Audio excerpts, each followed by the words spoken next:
Hey, chat, how are we doing? We're hiding in chat. They're hiding from me. I just need to test something out real quick. I want to see if YouTube is actually like working on the chat side of things. Is YouTube chat working? Is YouTube chat dead? It should be working. Hold on.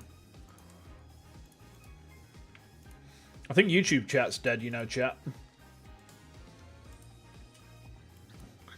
Hi, everyone, by the way. It's good to see you all. Ah, we go. It's working now. It's working. Sweet. We return to the case with the grossest witness so far. Been looking forward to this. Yeah. Neat. It's good to see you all again. We're back on our bullshit with Ace Attorney. Once more. Back to the courtroom. I tell you what. I could have probably done without Ace Attorney today. Because work was such a fuck. Like, just give me a second. I just need to have a quick swig of my my beverage. Because it's gone cold. It's cold green tea. Oh, boy. This ain't good. Off to a flying starter.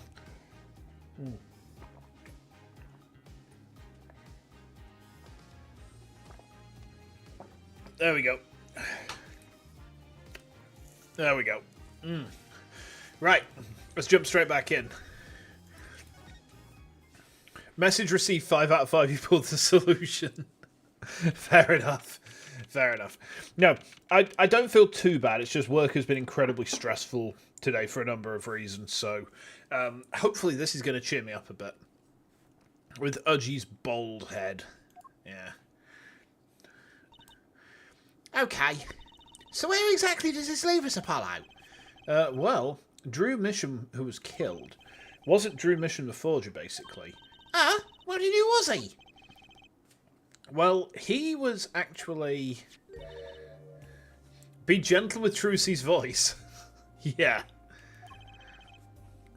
Hey there, how are you doing? Ace Attorney, yes, you know we got it. You know, when the lawyer plays Ace Attorney. Why do I do this to myself? Doing her nails. So you really made those forgeries? And get annoyed at the judge, yeah. Yes, for father. I know it was wrong. Could you tell us how it happened? My father was a painter. I loved painting ever since I was a child. One day, Father saw it in me. You can hear the music of the... You can't hear the music of the game. How about now? Is that better? Is that better? That's better. Right, okay. I think I had it turned down a bit too far. You found an interesting but subtle theme in this game. Fatherhood. Interesting. Interesting. I could see it. He saw that I had the talent. The talent for making forgeries? How should I say it? It was not only paintings I made. Given the materials, I could make anything. Anything? Father was so proud and I so happy. But in the end, I was making those forgeries. I've never had a good constitution nor personality. I know very little of the world outside my door. Don't you think she looks kind of like she should be in like the next generation of HoloLive VTubers? Now, because of me, Father is... Do you know about this red envelope? I remember that envelope. It was some time ago. So you were already you were already creating your works back then? I started when I was only 12 years old. So the one who figured out the stamp was poisoned, that was... Mr. Justice, it's time. To the courtroom, please. Right. Out of time. Wait, Vera, just one more thing, please. Those 3 paintings in the studio. I painted those as part of my work. Right, see, we checked them out and we saw what was underneath. We saw the rough sketches underneath the 3 finished paintings. Ooh. She's not missing much. No. I see. Mr. Justice. Yeah? Father, he knew of you. Of both of you. Your late father? He was watching, gathering information. All about the Wright & Co. law offices. But lately, we're not doing just law. Yeah, you do tricks, gags to amuse, and play piano. Well, they're not really gags. Yet when Father heard you resumed the legal business, how pleased he was. Who was Misham? I'm not supposed to know. What if he was Daddy's daddy? Judging from the relative ages involved, I'd say it's highly unlikely. Yeah, there's a lot of fathership stuff, isn't there? Things are already confusing enough with all these daddies running around.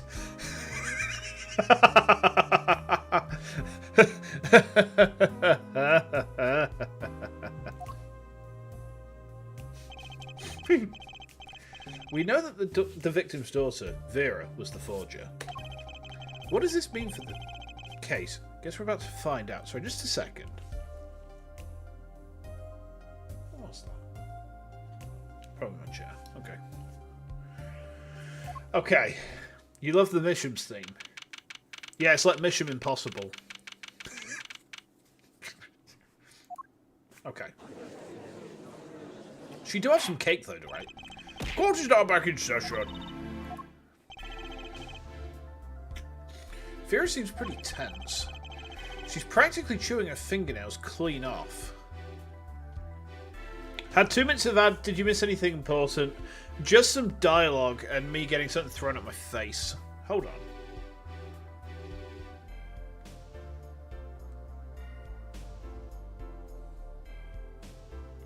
Am I?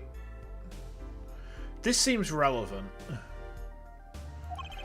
Perhaps you could begin by telling us how it all worked. How did you set up this true mission forger persona? Uh-oh. There's that stare again. She's drilling more holes into his head. She's just stressed. I know it's hard for you, but hey, he's a handsome guy. What's hard? Apollo for Clefairy, apparently. Hey, yo! Giggity, giggity, giggity, giggity. Very well, miss, if you would. Did you really make those detestable forgeries? Perhaps you'd rather answer my question. Were you the one who painted that painting, the remarkably similar one? Yes. Clopolo.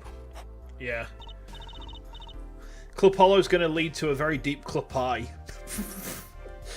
You can't believe they use daddies as the translation. Father praised me quite highly for it. So she was the one who made the forgeries. Yet she did not wish to reveal the truth of their operation. So the victim was a stand-in, a decoy. To the world at large, he was the forger, not her. She's chewing her nails again. I've done a bad thing. I have, haven't I? Regardless, we need a little more information. About, for instance, this. You have seen this before, yeah? Yes. It was in the desk drawer. Very well, you may proceed with your testimony. Tell us everything you know about this envelope.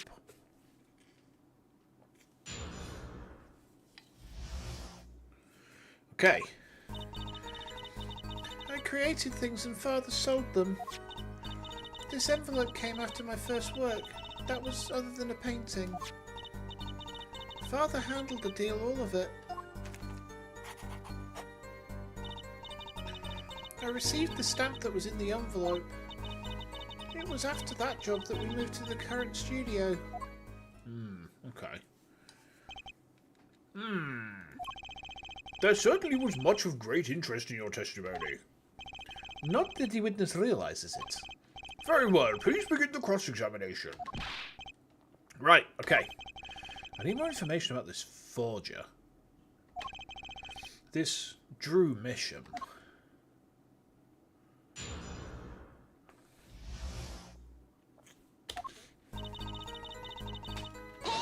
Get held. So, these things you were making, you mean paintings identical to other paintings, right? The closer they were, the happier Father was. I was happy too. Still, you're quite young now. When did you begin this work? My first painting sold when I was 12. Your Honour, she had no idea what she was doing was illegal. You sure? Easy there, little attorney.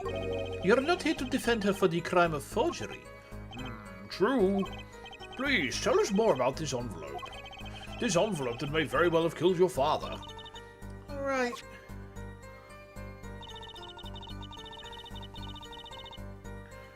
Okay. By other than a painting, you mean you'd only done paintings up to that point? Yes. But Father had a realization. He noticed my talent extended to making things other than paintings. For instance?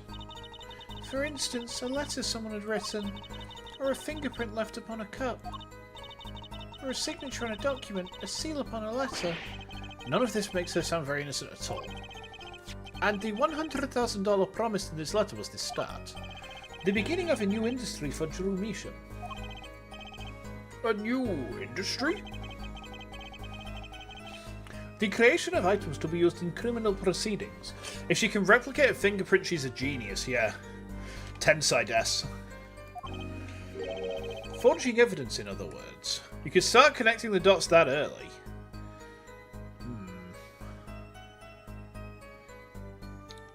Wait. Hold on. Forging evidence.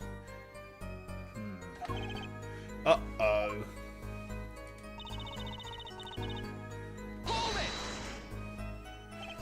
So, you didn't know how the things that you were making were being used? I enjoyed painting very much. I think I understand. The Fraulein has lived in an unusual little world. Can you tell us what happened to the papers that were in this envelope? Father signed them and sent them back, I believe. Did he follow the instructions? Send in the enclosed envelope with the enclosed stamp. This is a rather important matter. Give your answer some thought.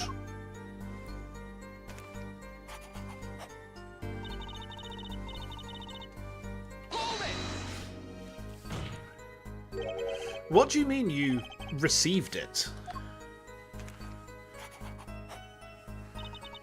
Did I do something wrong? She can even replicate updated autopsy reports.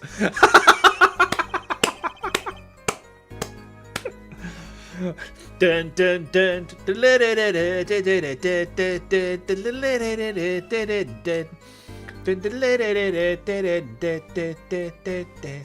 Where's my chat? There it is. Yeah, thank you, chat. Amazing. You didn't use that stamp because it was dangerous, correct? Dead end, dead end. Don't clip that, alright? Deadly poison on the back. A troquinine. A moment, her forehead. You can't force an answer upon the witness. Now then, perhaps you would tell me, Fraulein Vera, why did you receive this stamp? Is something wrong? It was beautiful. Ah, you mean it's one of those commemorative stamps? Yes, I think it was. So, you didn't know about the poison?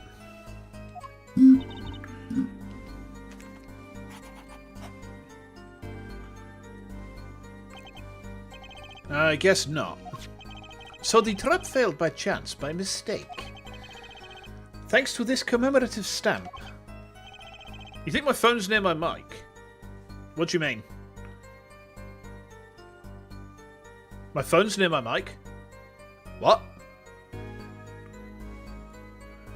You hear some noise sometimes. You shouldn't do. There should be no noise whatsoever.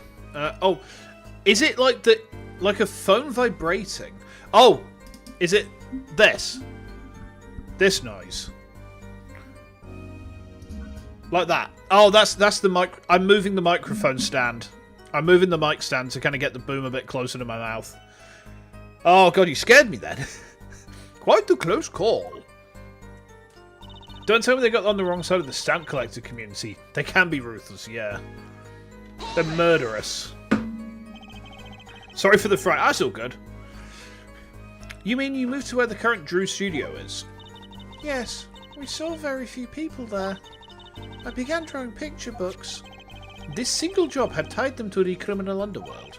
I think Mr. Mission wished to reduce their visibility in the world at large. When we had to meet someone for some reason, Father posed as the creator of the work. So that was the real essence of the artist Drew Mission.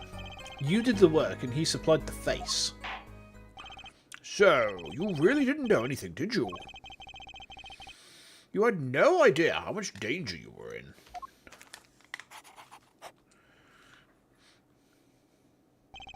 Apparently not. About this commemorative stamp, could you tell us more about it?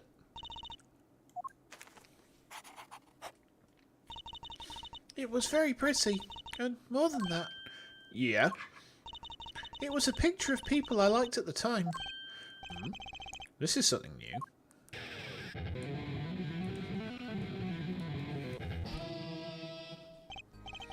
Apparently, we've got some cross-examination yet ahead of us.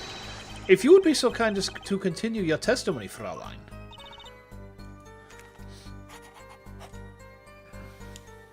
Apparently she does too. Ooh, wow! The stamp was a picture of my favourite magicians, so I kept it. Your favourite magicians? Magicians? I love mysterious things, I always have. You hadn't picked up on it when you played this, but you've read that it suggested that she's autistic and you can kind of see it. I guess. I mean, I'm not really versed enough in what to look out for. So I kind of have to be guided by you guys on that. Hold on one sec. Okay. Even though she fainted when she saw Mr. At. You're confusing mysterious with freaky. Father took me when I was very young. It was a great magic show.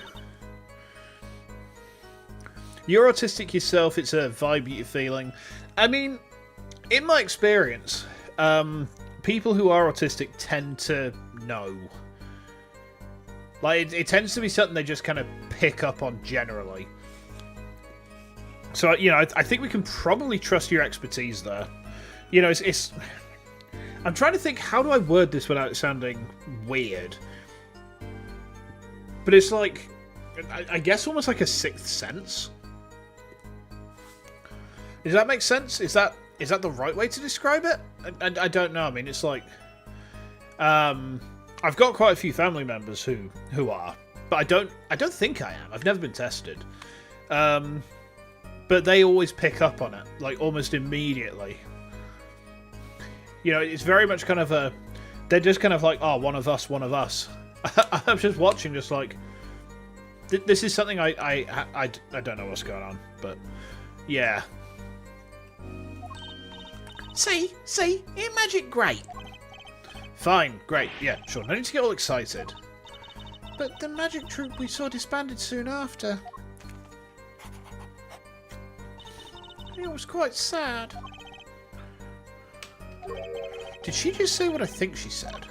Magic troupe. Now, where have I heard that before? The red envelope came after she completed her first job. That makes it a letter from her client, whoever wanted a forgery made. Apollo! We're close. We just have to piece together the parts. A deadly weapon in a red envelope. And the path it took to take Drew Misham's life. Okay.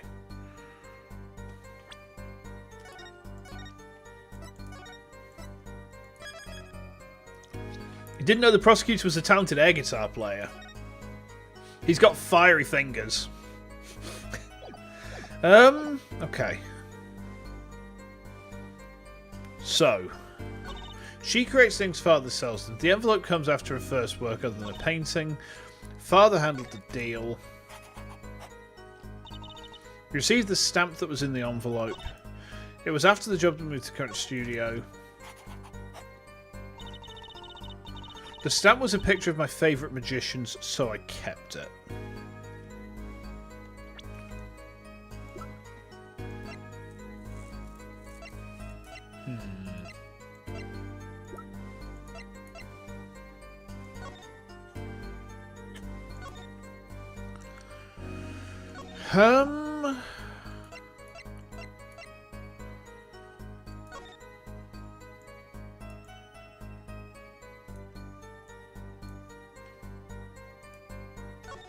What's a signature? Oh, looky here. A handwritten signature. It says... I can't read it. That seems odd to me. I mean, isn't a signature intended to show ownership? What's the use if no one can read it? Isn't it enough if you can read your own? Oh, I never thought of it that way.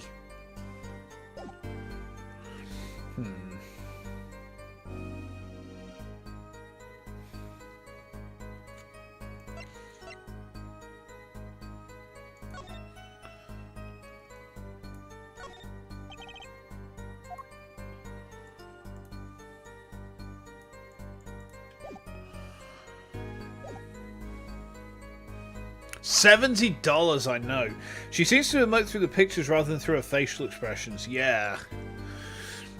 $70 is a huge sum for a magic show. So, I'm not really sure what I'm meant to be doing here.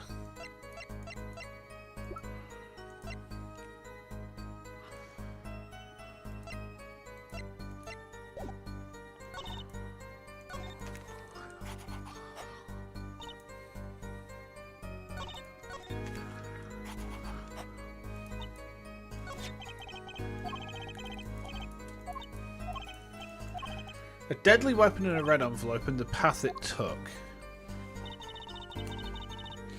We have to show what the stamp could have been about. I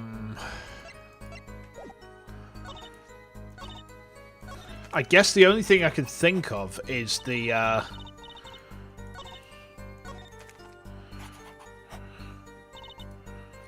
yeah, I mean, it's very unclear in terms of what it's expecting me to do. We're gonna have to save scum this, I think, because I'm really not confident what the like. I have to show what the stamp could have been about, sure, but I'm not confident in terms of what the game's expecting me to do at this point. So we have to show what it could have been about.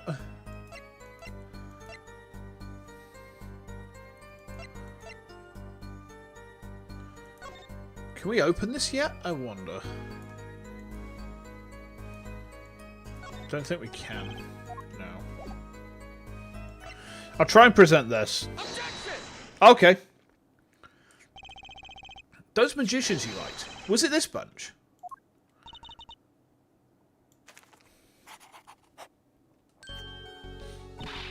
Apollo! They're not a bunch. I see. Still, I have to wonder. Why include a commemorative stamp like that in a business letter? Good question. Well, free stamps are always better, and you can't beat troop grammar, eh? But the whole murder plan was a failure because of it. Ironic, don't you think? Prosecutor Gavin? Prosecutor Gavin? You often go by the rule of if you don't know what to show something that's related to it. Uh-oh. Why is he sweating? Grammary. What's with Gavin? Might I ask just one question of this witness? In your testimony just now, you stated this was your first work that was other than a painting. Please tell me. What is a group of magicians called? A flock, a herd, a parliament, a troop. A troop. T-R-O-U-P-E. A troop of magicians. Yes. Attorney Badger is the right answer? Yeah. Please tell me, what exactly did you make? Can I ask what... No. Answer the question. Now. Oh, she's scared. Prosecutor Gavin? You're usually not the one whose volume concerns me. Yes, it is unbecoming of me. I apologize. But I must know. Please, Miss Misham, tell me. It was a book. A single page in a book. A book? Please be more specific. It was a handwritten book. Like a diary.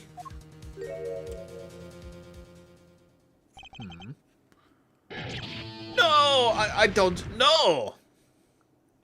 What?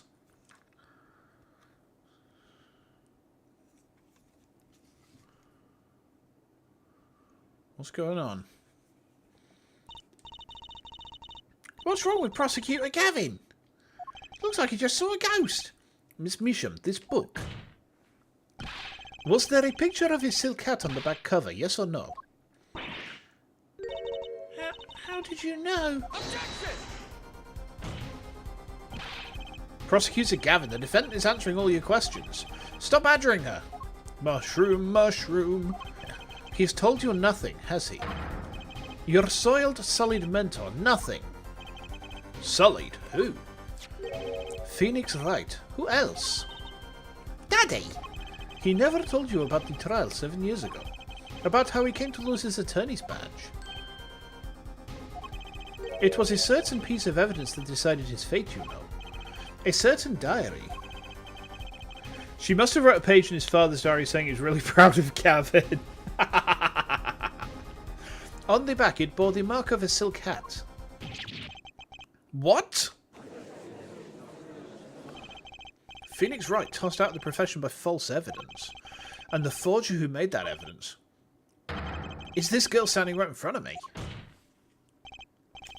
You can see Manfred commissioning the diary page, yeah. Except he's dead. Haha. Vera, you must tell us. The evidence you made was used in a trial 7 years ago. Who asked Drew Misham, you, to forge that evidence? For all of our sakes, who was it?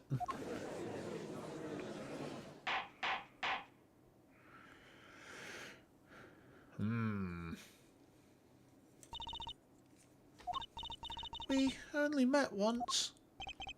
You met the client. Well, who was it? It was...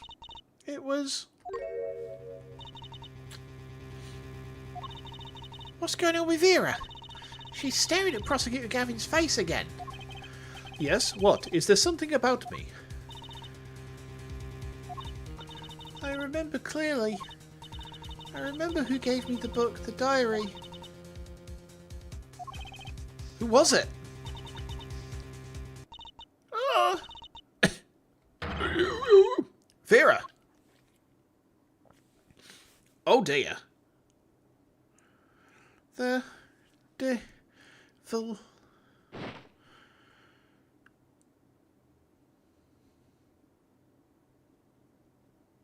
Quick, while she's KO'd.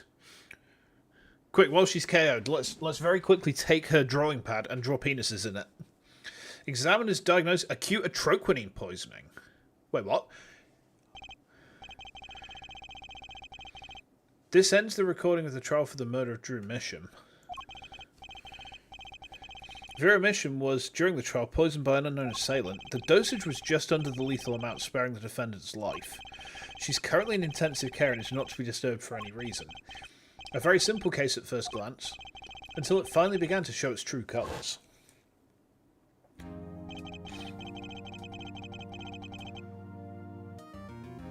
That music!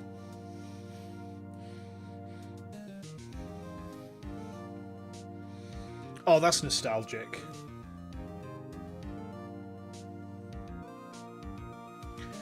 Ba-ba, ba-ba, bam. The instant face I made, I know.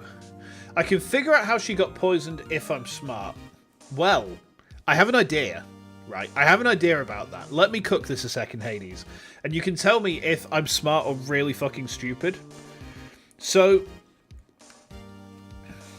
we know that there is a troquinine on that frame, right? We know there was a stamp on the frame. Now, you can already tell I'm really fucking stupid, yeah. You don't have to downplay it. I know. So, the troquinine is on the back of that stamp.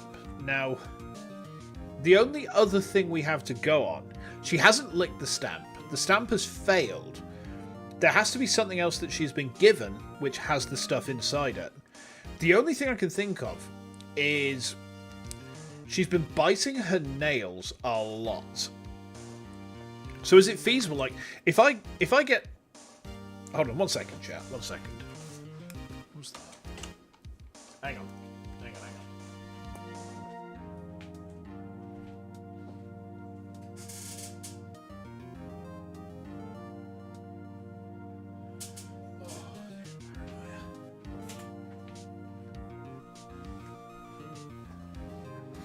Okay, right.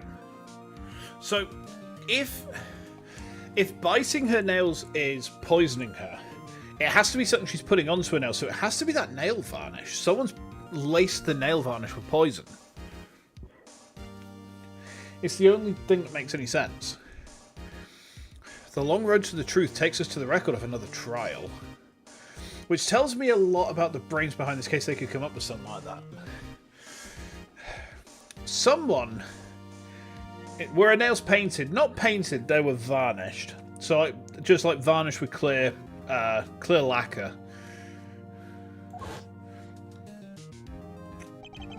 In some ways, that was the starting point of it all. Who the fuck? Hold on. Sorry, I repositioned my fart button the other day because of my my new deep fry toggle. Watch this. Ari, you're gonna hate this, but yeah, I'm starting to deep fry. No. Ugh. Oh. Why did that note? Oh, was it because I had the VHS effect on before? You hate the deep fry toggle. It's pretty nasty, isn't it? It's pretty nasty. It's pretty nasty. Yeah. And that is where we must go. It does hurt the eyes. What the fuck? It's Lolly Trucy. So find the whole truth. The things the internet makes us say, I repositioned my fart button. Yeah, I actually did. I need to put all of my VTube Studio toggles into like their own folder. I was thinking like to make Ace Attorney easier when we go on to the next game. What I might do is I might start setting up some audio shifters. Is that the right word? I brain farted quite hard there, but like some mic filters in OBS that like I can sort of toggle on and off, and then hopefully like, you know, push my voice deeper or higher, make the voices like easier to do. Like I could probably put like a square fuzz distortion on to sound like Big Bubby as well. Everyone loves Big Bubby. Okay. Right. Next chapter. You know Antoine Daniel, a French stream playing Ace Attorney, does it for female characters. I guess it'd be easier than trying to push my voice high like a fucking cockney like this, eh? Don't you think? I lost. It's only a game of poker. A game I've played for a long time, and only lost twice. Who was the first? The man I killed, of course. What was that? Sorry, give me a second, chat.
Wait, did I miss something? Did I miss something important there? Oh, we should reload that then. This one? Okay, reload. Okay. Yeah, I didn't realize. I heard something which it almost sounded like someone trying to get in through one of the doors. It wasn't, but like I had to go check that. I saw like a magician fighting against Phoenix. It looked like the guy who died in case 1. Shady Smith, wasn't it? Yeah, him. That's Shady Smith, isn't it? Well, it seems I found the partner I've been looking for all along. Over a game of cards. Why, yes, over a game of cards.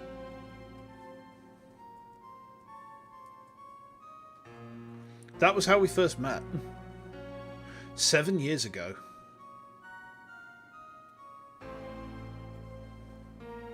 Phoenix Wright's final trial.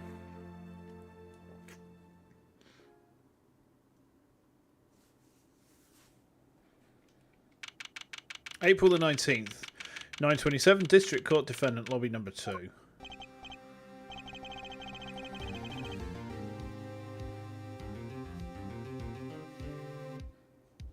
That music!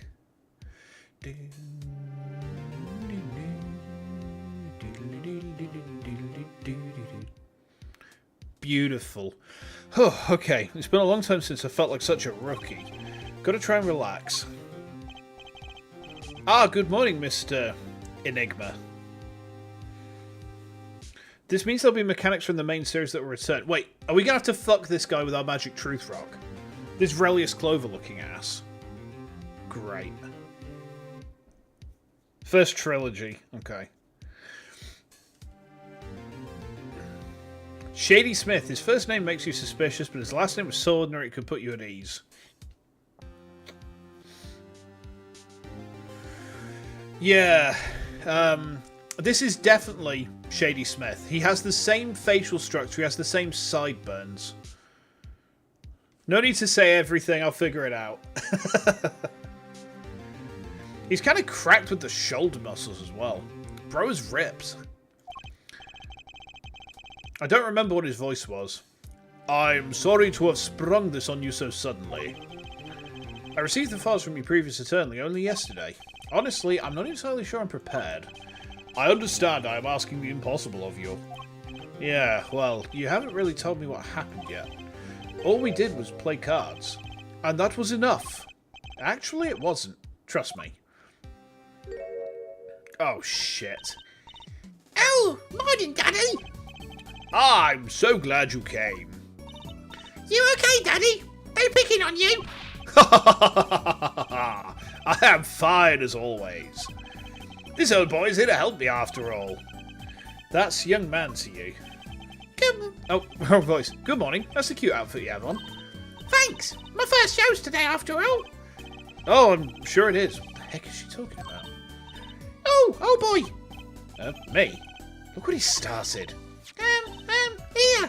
Wait. I've seen that film. No, Phoenix, don't. Don't be old boy Phoenix. Don't be old boy. Don't go into the elevator. Oh God, no!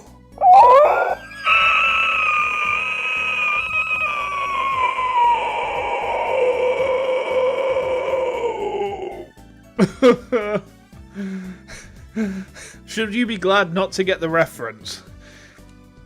There is a Korean film called Old Boy. The scream shredded your eardrums. I'm sorry. Yeah, I'm sorry. It seems fate's clock will make me wait a little longer. At least only less than 10 swift minutes remain. To all those who have supported me in my life's works, I give thanks. Farewell.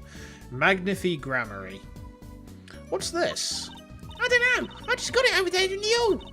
They told me he was the old boy in the blue suit with the spiky hair. They said it was really important. Cute little children make the most horrific ghosts. They really do. What's this? A memo for you or some such? Not from the looks of it. What is this? Looks like a page from someone's diary. I'll give it a read later. Oh, we should have a look at the court record. Crime scene. Body found in hospital room. Shot in the head. That is an unusually clean bullet wound. That is a very clean bullet wound. What happens if we kind of just like slip a pinky in there? Also, why's the clown got like shot through the head?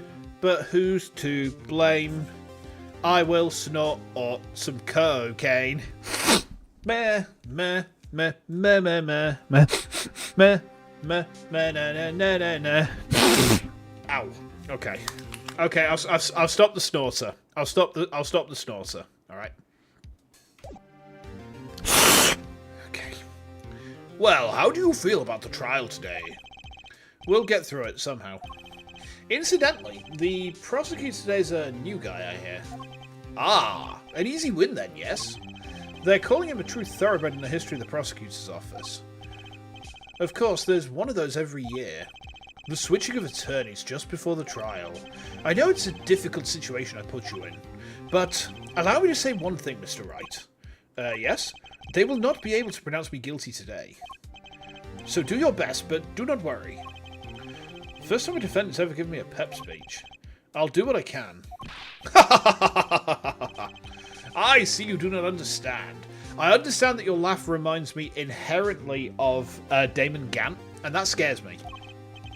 You see, it will be impossible for them to declare a verdict. Impossible?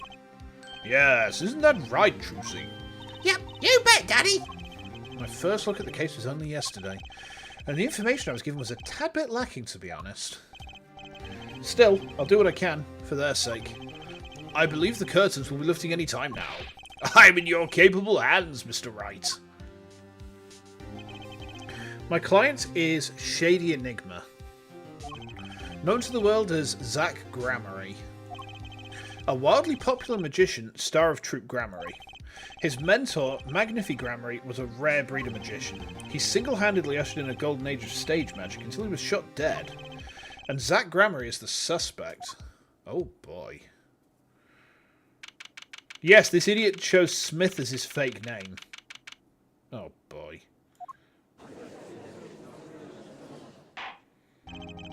Court is now in session for the trial of Shady Enigma. Is it just me? Or is the court graphic the same as in the first trilogy? Have they put the court graphic back? The defense is ready, Your Honor. Is the prosecution ready? I was just thinking, is this what all the fuss is about? Bit of a buzzkill, really. Buzzkill? Is this some new kind of crime? One of the worst. This is a trial, yeah? Where are the sweaty palms, the pounding hearts, the knees weak, the cross heavy, on my sweater again, Mom Spaghetti? A Gaviner's concert got 10 times the thrill this gig's got. Who were you again? Clefia Gavin. I came to get the party started, legally, yeah? Gavin, defense attorney Christoph Gavins. Ah, figures my bro's more famous in this part of town. Clefia Gavin, lead singer for the mega hit band The Gaviners. You're out of your league, rock boy. He's out of his league because Phoenix is made of water. He's incredibly moist right now. He's looking at this guy thinking, damn, I wish Edgy was this cute. I know what you're thinking. You're out of your league, rock boy. Ow. True, my debut single, 13 Years Hard Time for Love, went platinum overnight. But that's just a hobby to me compared to this, yeah? Damn, I wish Edgy used the chains more often. Oh no. Dong! Ba ba ba ba ba ba ba ba. Bing bing bing bing bing bing. There better not be a fucking lock to break through on this trial. I swear, Ara, if there's a fucking psycho lock in this fucking trial, I'm banning you from the forest. If you've got any issues, take up in a ticket. Okay. Talkative, aren't you? I like your affected Euro-rock accent, by the way. I'm just getting warmed up. Here, Attorney Wright. It's not in the trial. That implies there is one at some point. Perhaps you would be so kind as to fill us in on the case.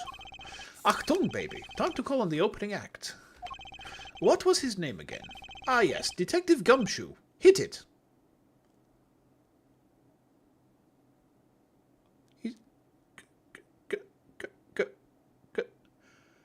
Gumshoe? Gumshoe-sama? He's back? Gumshoe? He's back! Yes! And you are? Hey, you were the one who called me up here, sir. Name's Dick Gumshoe. I'm an homicide detective down at Precinct. Detective Gumshoe, long time no see. I've missed him so fucking much. I actually have tears in my eye. Like, you guys can't see this, but I actually have tears in my eye right now because it's Gumshoe. Fucking beautiful. Hey, you. Me? Today's the day, pal. Today I win and you lose. I've got confidence in my testimony today, see? What? You don't have that confidence in your testimony? Head detective, this is my stage. Can the antics. All this hey-youing and such. And I could care less about your history together. Very well, Detective Gumshoe, if you would. Please tell us about the case at hand. It happened 6 days back in a room at General Hospital. The facts are as simple as they come. Here's the crime scene. The victim was a patient, asleep in a hospital bed. The killer comes in, puts a pistol through his forehead and bam, lights out. Where's the blood? Them's the facts. Not so long ago, the victim, Magnifi Grammary, was a famous man. He had the entire country under his magical spell, as it were. Ah yes, the great magician. He retired years ago, though. Say the name Magnifi to one of my generation, and you'll be lucky to get a blank stare. Yes, though I'm sure the youngsters today know his disciples even better. I dare say True Grammary's made quite a name for themselves. Anyhow, the retired Magnifi's been in the hospital for the last year. Oh, what was it? A more ignorant tutor or something. Oh, for fuck's sake. This is why I've missed him. He's so dumb. Doing something to his liver, I think. A malignant tumour, perhaps. In other words, he had liver cancer. He had only 3 months left to live, in fact.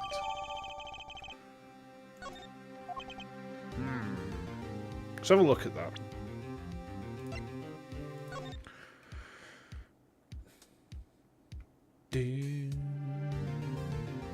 I love the defendant lobby music from the first game. The fact we're going back to that, like, honestly, whatever had annoyed me about the trial section in the first bit of this case, this is really pulling back, like massively pulling stuff back for me. Patient has 3 months left to live. Patient has chronic diabetes. Requires regular insulin. Okay. No hope of recovery. Damn, that's shitty. That's a horrible way to go.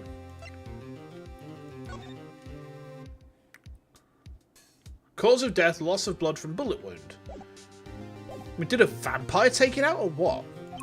The facts do seem simple enough, but something's not right. The victim was already climbing a 3-month stairway to heaven. Why not wait for him to knock, knock, knock on heaven's door? Why shoot him? What was that diabetes voice? Metalocalypse reference? No, it was more of a Family Guy reference, actually. It was, What was the line again? It was something like, They're gonna take my foot on account of the diabetes. Yeah. I wouldn't have put it quite so lyrically, but it's true. Why make the effort to commit murder when the victim was about to die?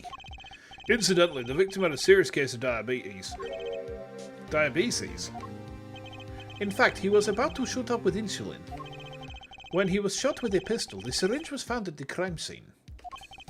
Chronic diabetes and cancer. As much as it pains me to say it, the victim was clearly at the end of his life. Okay. Used for administering insulin shots, has been washed and shows no signs of use. Understood. I believe the question before us is clear then. Why did the killer have to shoot this dying man? What reason could he have had?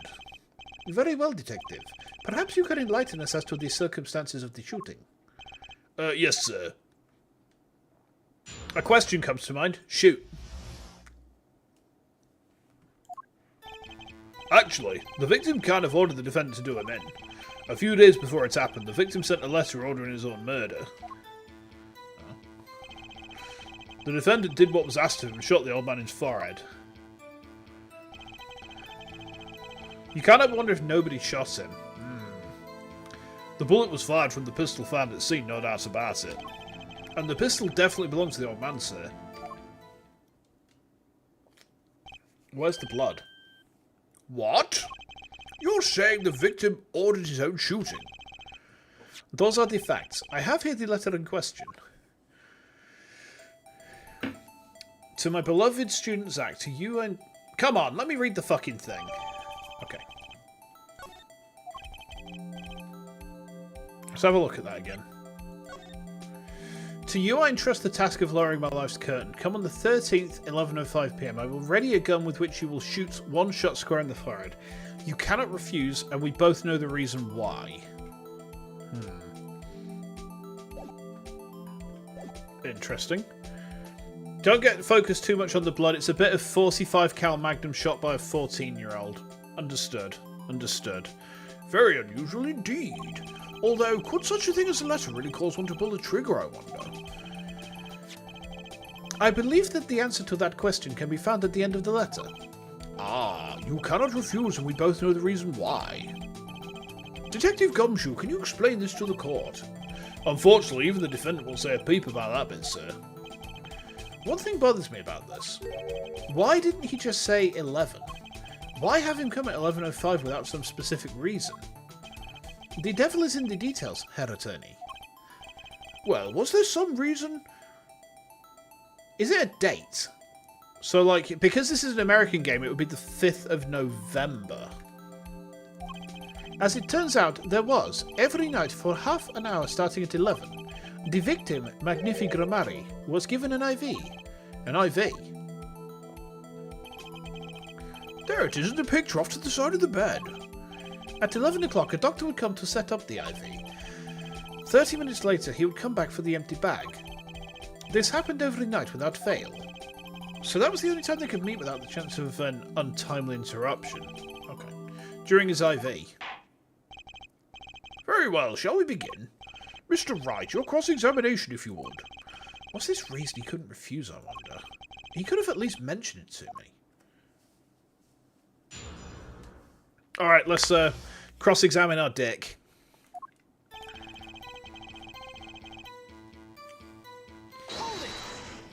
Oh, his voice sounds weird now. Just because he got the letter doesn't mean he went through with it. Oh, I disagree. The victim was indeed shot in the forehead after all, just as he had commanded. It could be a setup. But let's not be in such a hurry. Maybe we should let the witness talk for a change. Thanks, pal. Oh, excuse me. That's another reason that setting up, like, voice filters might be a good idea. They had to change his VA because of sexual harassment problems. Who was the original VA? Who was the original VA?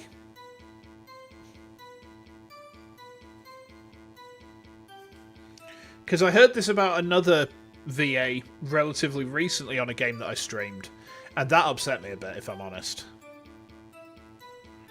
It upset me quite a lot more than I wanted to let on, actually.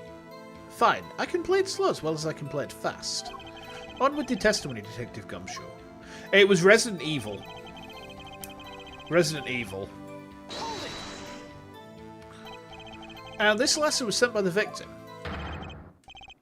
There it is, gotcha. You're all mine this time, pal. Hmm? Not Leon, no. I had the handwriting checked out. Of course, it's the victim's, no mistake. You missed the beginning. How's my digestive system doing after the anniversary stream? Still kind of melted, if I'm honest. My poops are still not where I want them to be. Well, they are kind of where I want them to be. I want them to be in the toilet, and they are there. But they're not where I want them to be in terms of how they're coming out. Let's put it that way. There's a bit of damage I've got to rectify down there. Like, it's a mess. It's like someone just had a pop at my butt with Melter Gun 2 on strength 12, and they were within 9 inches. Yeah. Yeah. Oh, I see. Anniversary shouting discussions. Score 1 for boys. I didn't lose, I was just ascertaining the facts. So, why am I so annoyed? But unless you're ordering your own death, things aren't what they used to be, I guess. I'm not sure this is exactly commonplace even now, Your Honor. So anyway, guess I'll keep going while I'm ahead.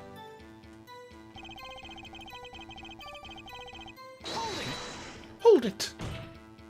Hold it! How can you be so sure? Hey, you gotta learn to stop relying on people to do your thinking for you, pal. Learn to think for yourself. Get that noggin cranking. You fail to grasp the concept of questioning, Detective. First, we got this letter. It says, shoot in the forehead, loud and clear. I can see that, but I still wouldn't do it. Well, maybe you need to grow yourself a backbone, pal. You fail to grasp the concept of shooting people as bad, Detective. We also found defendant's pistol at the scene. Traces of gunpowder residue showed that it had been fired recently. Well, Mr. Wright, as far as I can tell from looking at this photo, there seems to be no issue with the prosecution's claim. 2 bullet holes. Unless the bullet's gone through his head and into the clown. You missed that dynamic, yeah. The photo, maybe there's something in there I can use. A save? Do do do do do do do do do do do do do do. So they're saying the defendant shot the victim in the forehead. I think there's a hole in the prosecution's argument. Clearly, Mr.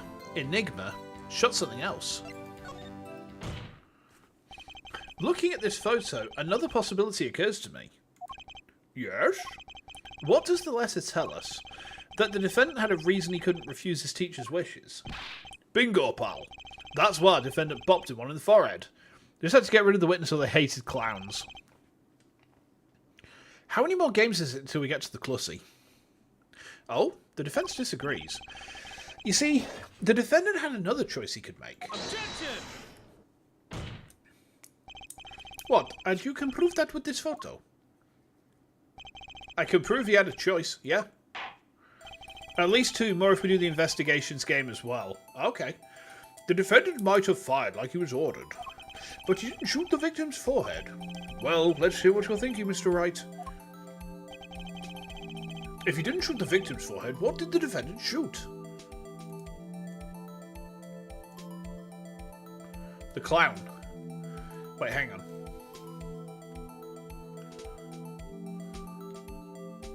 Oh, baby. Oh, baby. Oh, baby.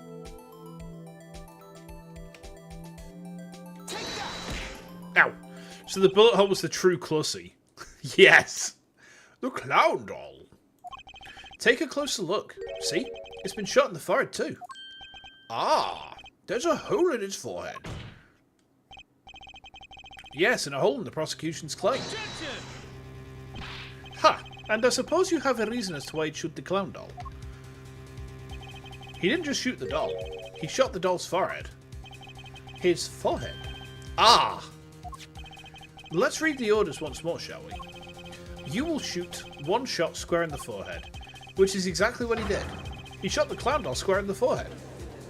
He did. He did. The defense has raised an intriguing possibility. That hole in the clown's forehead. It definitely looked like it was shot. Bailiff, send someone to investigate this matter. I admit I'm impressed, but I expected nothing less. Still, this doesn't mean he didn't shoot the victim. Objection! Perhaps he didn't have to shoot. Perhaps he did have to shoot a forehead, as ordered. Lunch break over? No worries, Zach. You take care. Thanks for swinging by again. You have a blessed day as well. Whew. May your day be fruitful and not stressful. Yeah. But the letter says nothing about whose forehead. This was the only way he had to follow his orders without taking a life. The bullet hole in the clown doll's forehead does demand an explanation. It might very well be a clue, yet Prosecutor Gavin is right. It alone does not prove the defendant's innocence. You cannot say for sure the defendant didn't shoot the victim. So sorry, Mr. Wright. How sad it is to see the mighty fall. How sad it is to see the novice's overconfidence. He doesn't realise just how big this little hole is going to get. Not when I'm done with it. Detective Gumshoe, please take this newfound fact into account as you continue your testimony. So what if he shot Klein? He still shot victim, Bell. Hold it! So let me get this straight. You're saying my client first shot the clown, then shot the victim? Yeah, not a bad summary, pal. More of a confirmation than a summary, but whatever. That was really more of a confirmation than a summary, but our defense attorney seems pleased enough with himself. Do these people ever miss a chance to mock me? Well, now that Mr. Wright's gotten that out of his system, that reminds me of a forum post that you once... A guy bragging that his dick was so big that it would split the sides of his fuck doll's mouth whenever he used it. Oh, good God. What? See, the fuck doll should have spent more time mewing. I recently learned what that was. Shall we continue with the testimony? I didn't have time to gather all the details before coming in here. This testimony might be my only source of information. Better pay attention and read this letter carefully. Okay.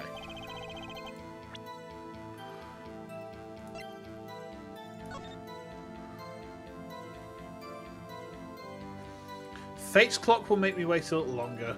Only less than 10 swift minutes remain. To all those who have supported me in life's work, I give thanks farewell. Huh.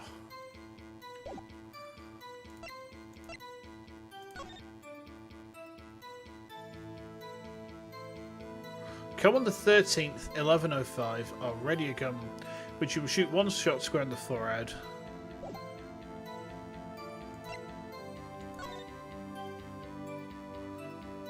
Estimated time of death, April the 13th, between 11 and 11:30.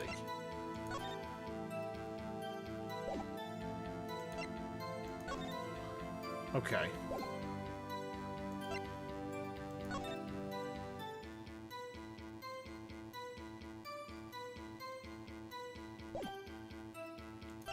A very important badge.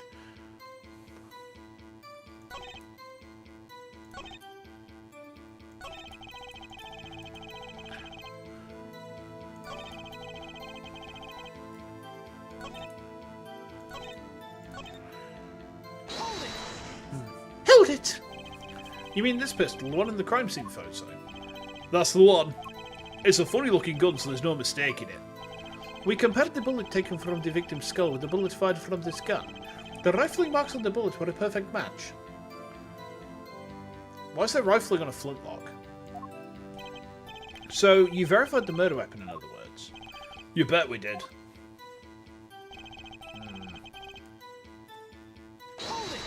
Hold it! Why are you so certain? What pile of sand has your head been stuck in all this time, pal? You never heard of Zach and Valent's quick draw shooter? What's that? One of the defendant's specialties.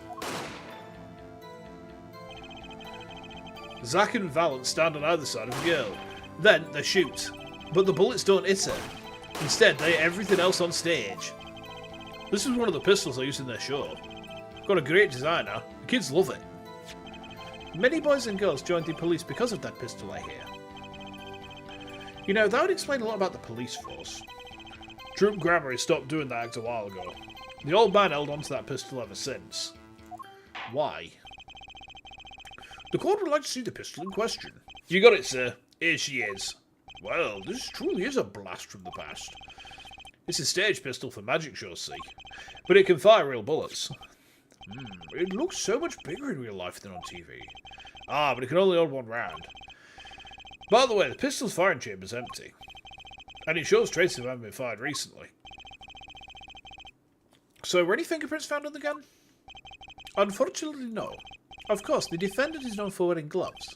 We might say that a lack of fingerprints is in fact a fingerprint of its own.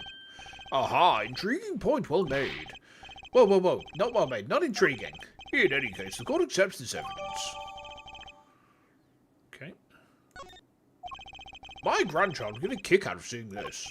But now it's time to return to our testimony. The fact that the judge has a grandchild confirms that the judge has fucked. Let's just think about that for a second, chat. Can we see Magnifi's hands in the photo? I think we can. He's not wearing... Oh, wait, no. We can't. His hands are actually out of shot. It doesn't look like he's wearing gloves, but we can't confirm it. Oh, excuse me.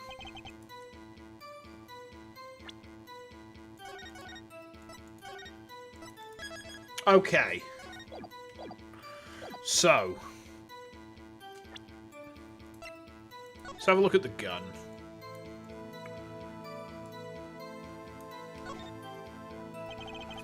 If you look closely, you can see how the pistol's made to bend here. It's a one-shot only one, and I guess this bend is where you load it. So, this is the famous Grammary Golden Gun. They say kids used to love to pretend they had one of these. I wonder if they pretended to miss their targets too. Okay.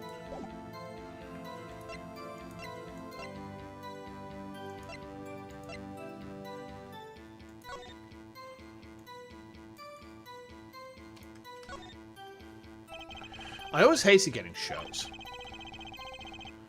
I guess Magnifu's giving himself the insulin shots. There's no way I could do that. Ugh. Wait, if Magnifu used this to inject his insulin, why are there no traces of it having been used? Something to keep in mind. You think it has one round is what is critical here. So what if he shot the clown, he still shot the victim? Yeah, because it's a breech loader. So it's basically what happens with a breech loader. You fire the shot, and then you open the breech, drop the casing out, reload it, put the breech back in, and then it's ready to fire again. You see it more with grenade launchers than you do with pistols. Although the triple action Thunder is a notable example, but then the triple action Thunder fires 50 BMG. So, you know. It kind of makes sense as a breech loader. 50 BMG is like anti-materiel grade. You know, it's fucking stupid. Okay. Let's try and present that pistol here. I think you're right. You think Smith & Wesson .50 were nasty. Yeah, I mean, 50 BMG is like... For context, 50 BMG is the same caliber that the Barrett Light 50 takes. And the Barrett Light 50 is an anti-materiel rifle. You know, you're not really supposed to use it on a person. You're supposed to use it on stuff to blow stuff up, like engines and, you know, communications devices and whatnot. So, yeah. I mean, the Thunder's not a production model. It's a proof of concept, I think. Darien moment. Yeah. Oh, I'm gonna fuck you, Gumshoe. Objection! Get objected, nerd. Give me 1 second, though, chat. Just give me 1 second, right? I'm gonna check something.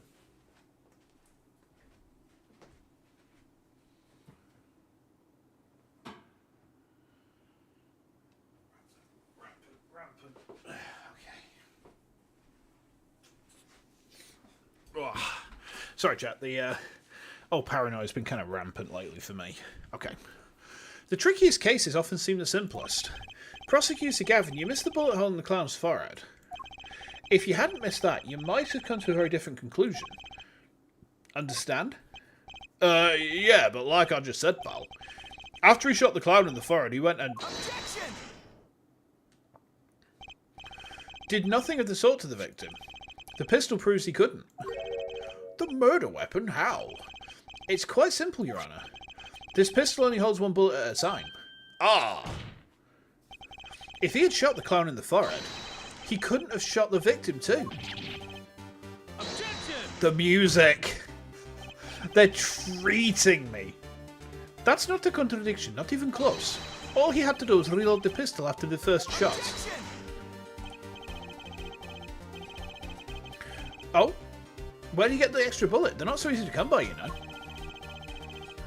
If you claim the defendant had one ready, then prove to us how he got it. Ugh.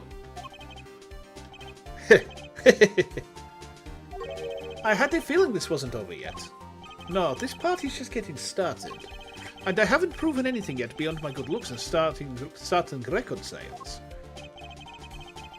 And that's also lack of humility. What's this? It seems that the prosecution has another witness prepared. You can see his eyes a bit behind the sunglasses, yeah. Like I said, Head Detective was just the warm-up act. Oh! Now that the audience has gotten a taste of what's to come, they're ready. Ready for what? For my decisive witness, of course. A witness who, you will find, can prove one thing for us. That it was Zach Gramery who shot the victim in the forehead. Okay. Very well. We will pause for a 15-minute recess. This might be my lucky break. I'll need that 15 minutes to talk to my client, Zach. I need to hit the toot button. Hold on.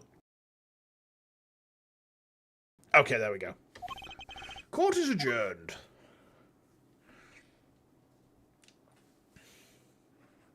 They're really breaking this up into small segments, huh?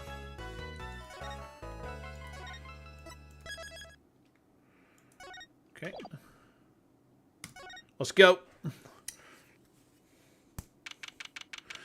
April the 19th, 11:21 AM. District Court Defendant Lobby number 2. Very impressive, Mr. Wright. I have to say, I expected nothing less. 3-5 was one hell of a case. I need to do my Ace Attorney tier list at some point. Like I've actually done a tier list for the first trilogy. And let me tell you, Ace Attorney Reddit was very unhappy about it. Ace Attorney Reddit was very cross with me. They were really mad. Do I have the link? Let me see if I can find it. Give me a second. Hold on.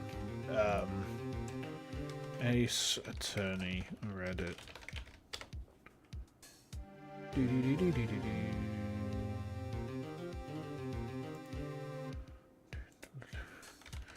Let me have a look. I'll see if I can find it for you.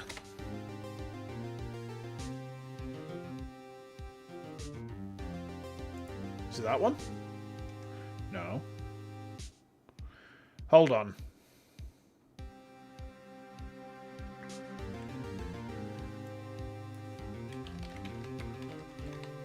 Hold on. I'm trying to find it for you. OG Trilogy tier list. Here we go. Here we go. I've got it. I've got it. Paste it into the... I'm pasting it into Twitch chat. Okay. There you go. Enjoy. Enjoy. We've only just begun. I was hoping you could tell me a bit more about what happened, actually. I did not think you would believe me if I told you. Better that you discovered the truth for yourself. I was thinking of you, you know. Wait, there's a big Z on his belt. Oh my god, he's a pussy patroller. He's a pussy patroller. Oh, shit. Shit, we need to get the Power Rangers. We need to get the Power Rangers. He's a pussy patroller. He's got a Z on his belt. Pussy patroller. That's his weak spot. If you punch him in the Z, he'll blow up. If you hit him anywhere else, he's invincible. That's how it works with pussy patrollers, right, chat? That's how it works, alright? Okay? Okay. I was thinking of you, you know. I think we need less thinking and more talking. That night in the hospital, what really happened? Ah, the way your eyes gleam, Mr. Wright. You'll scare Trucy. Speaking of which, where is she? You have seen the problem yourself, the letter. The one shot in the forehead. One, right? Yes, and the reason he speaks of. I could not deny my mentor's wishes, even if it meant my own death. Why not? This is something I will not say, for now at least. What's this for now business? I have done many things in my life, some poorly. But this is a cross we must bear alone to our graves. We?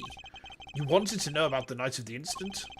Finally. This guy sure likes to take his time getting to the important stuff. Of course, I had no intention of shooting my mentor. I snuck into his room that night at the appointed time. And found there upon his bedside table 2 pistols. Oh. 2. Yes, the one I had used on stage. And the one that had been used by my partner, Valent.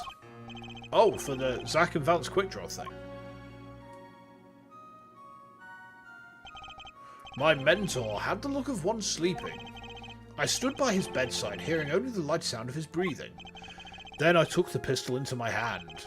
I cannot deny that my resolve faltered then for a moment. You faltered? You mean you thought about shooting him?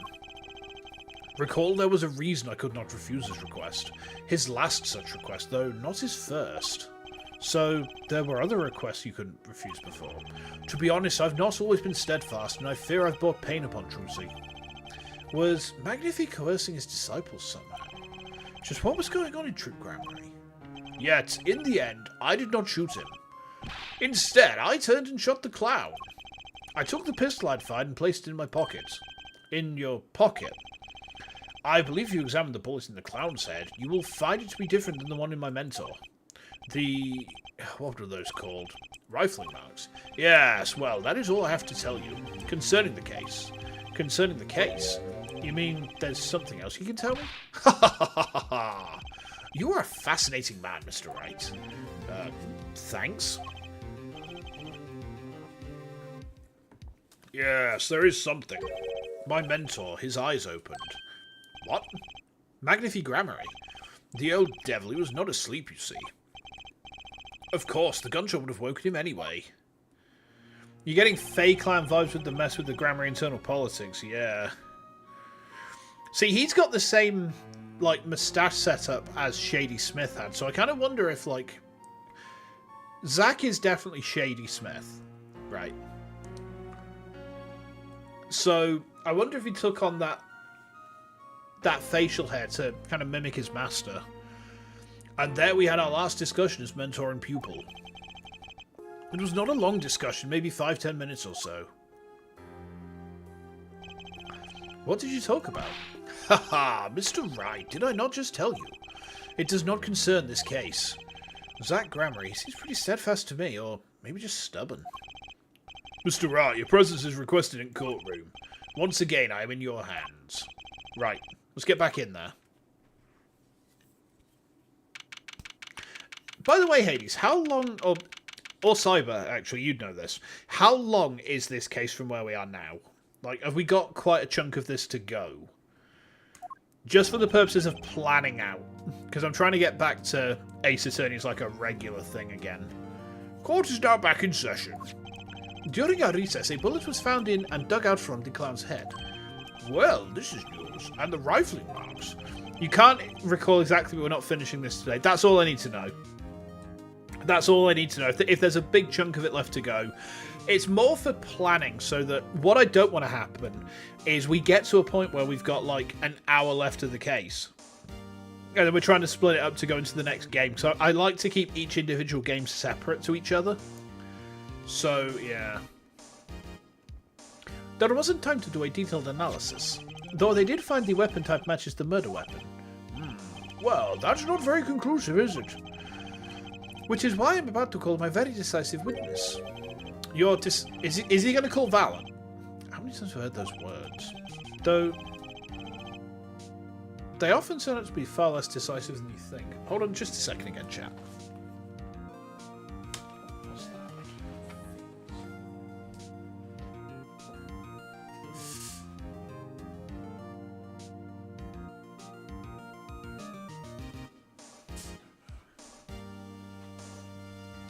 I don't think it's anything. Sorry, chat. The paranoia is really eating me up at the minute. It gets much worse when wife's not in, and she's not in tonight. She's out of the cinema. All right. Oh, don't worry on my account. I'm quite confident this witness will do the job. After all, he is intimately acquainted with the players in our little production, being the other half of True Grammary's famous duo, Zack and Valent. Ah, shit. We're gonna have to interrogate the magical banana, chat. Alright. Let me limber up a second.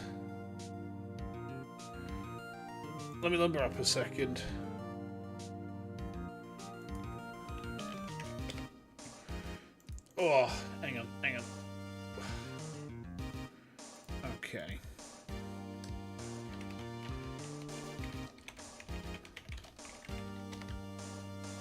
There we go. Okay. So, we get to meet the great Magnifi's other disciple.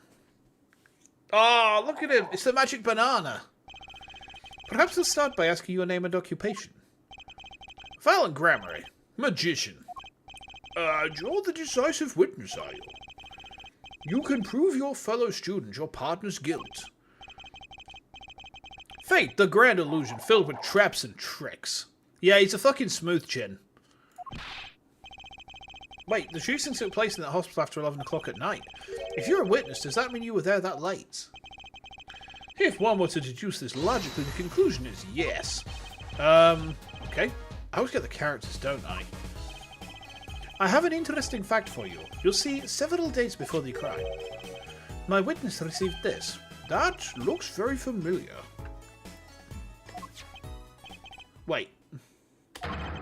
That's the same letter Zack Grammary received.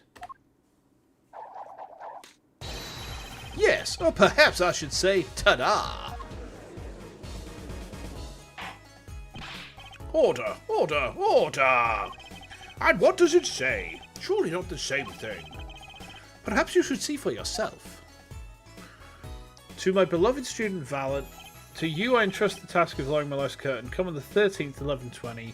I will ready a gun with which you will shoot one shot square in the forehead. You cannot refuse, and we both know the reason why.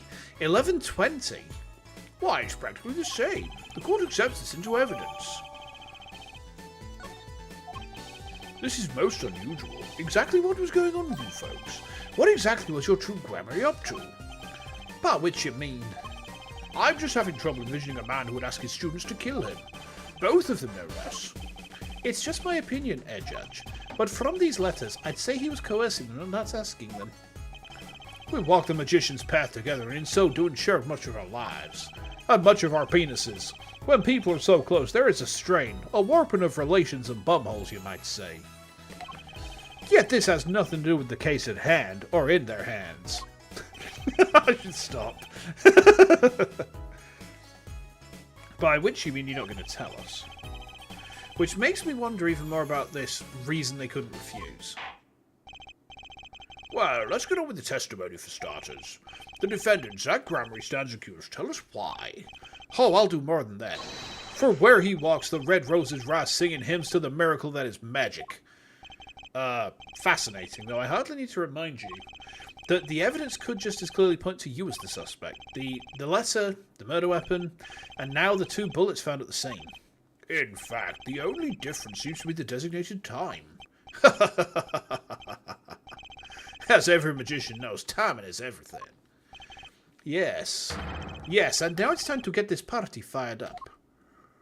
Oh, boy.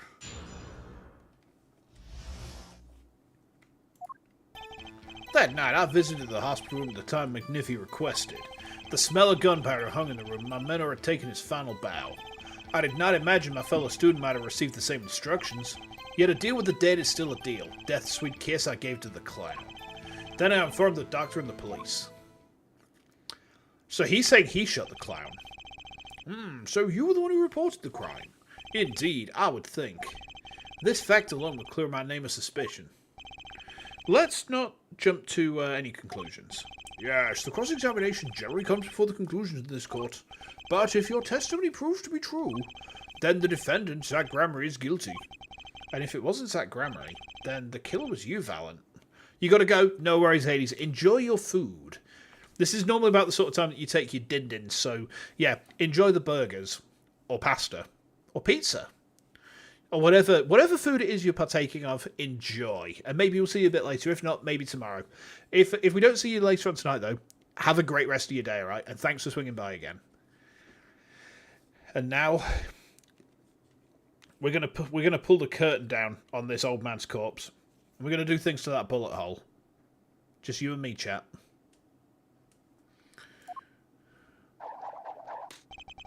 And no disappearing acts will get you out of that.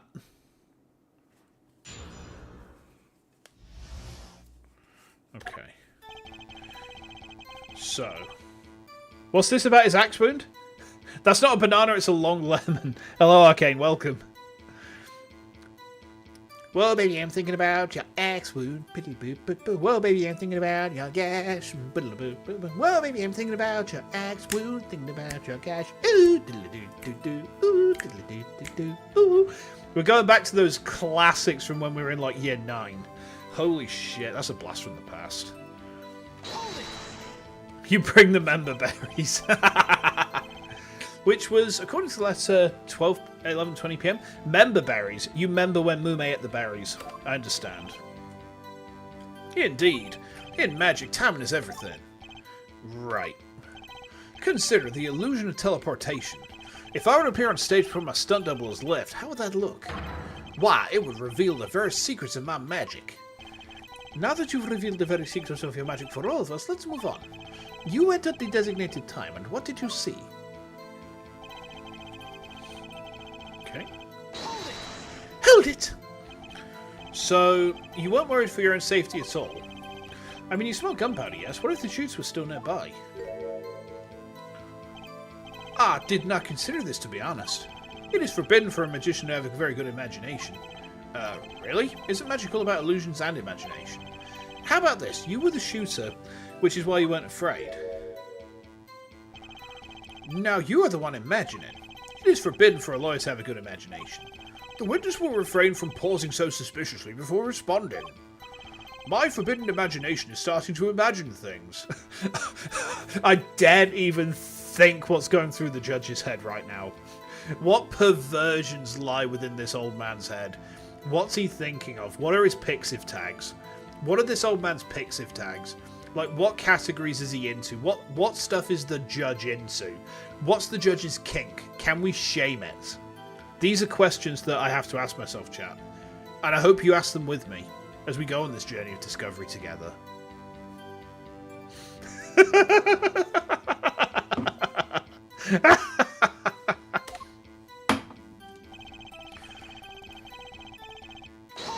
Hold it! Which brings us back to this reason neither of you could refuse. So it does, and my partner, he did not refuse. But Magnifi wrote the same thing to you. Why could you refuse if Zack couldn't? Because I have a will of steel. Of course, I also do this trick where I bend steel bars, so perhaps steel isn't also strong. So, which is it? Mind if I continue? Okay, interesting. Hold it! There were 2 bullet holes at the scene, one in the victim, one in the clown. You're saying that the one who shot the clown was you? No doubt my partner Zack had said much the same thing. Yeah, because whoever didn't shoot the clown committed murder. Better dig around here a bit more and see what I turn up. Mr. Valen, let me ask you about something else concerning the crime scene, namely...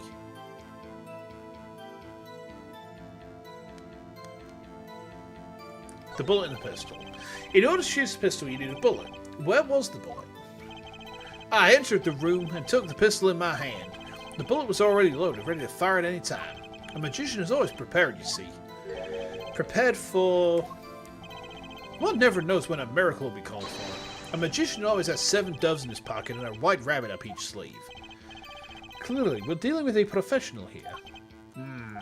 Is this bullet that was loaded in the pistol really so important? Quite important. Without a loaded bullet, we wouldn't have a murder. It's very important, Your Honor. Very well. Please add this detail to your testimony. What can I do but obey? Okay. The pistol was already loaded. I merely had to pull the trigger. Hold it! If the pistol was already loaded, something doesn't make sense. Why weren't the victim's fingerprints on it? You should know that we of the true Grammar are capable of many things. One of those being the levitation of iron balls without touching them. There is no magic involved here. The shooter was just methodical, is all. He simply wiped everything of fingerprints. Can't really do much with fingerprints that weren't there. Levitates them balls. Yeah. Maybe I should ask about something else. The number of pistols? How many pistols were there when you entered the room? By which you mean what precisely? 2 pistols were used in the Zack and Violent Quick Draw Shoot'em, correct? 1 for each of you. If the gloves don't fit, you must acquit.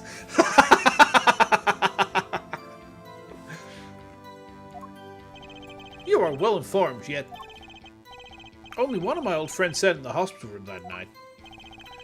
What did Zack tell me back in the lobby? Of course, I had no intention of shooting my mentor.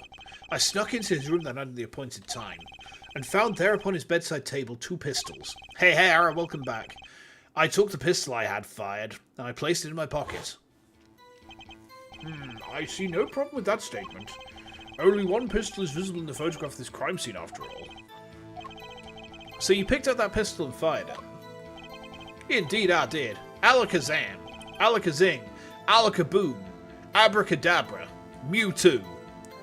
I ran out of... Drowsy! Hypno! I'm just running through psychic Pokemon now. I brain farted.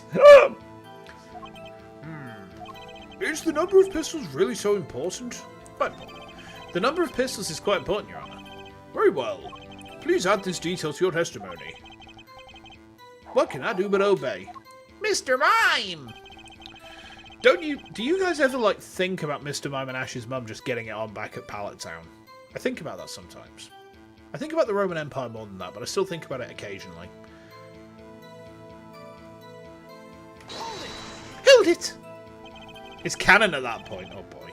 So, you took the only pistol there and fired it. Hang on. So, how does Mr. Mime fuck? How does Mr. Mime fuck? Right? How does Mr. Mime fuck? Does Mr. Mime just, like, mime a penis, and that makes it real? Does Mr. Mime, like, mime out a penis and that... He mimes it from a distance his partner feels like... Okay, we've answered very scientific questions on this stream tonight, chat. I'm glad that you guys have been here to help out with this discovery. This will go great distances towards improving human-Pokemon relationships. He projects images of nude Pokemons to the minds of the people. If you have a Mr. Mime in your house, every now and then a thought will come unbidden to your head which just says... did you know that in terms of human male Pokemon female breeding compatibility, Vaporeon is the most compatible Pokemon?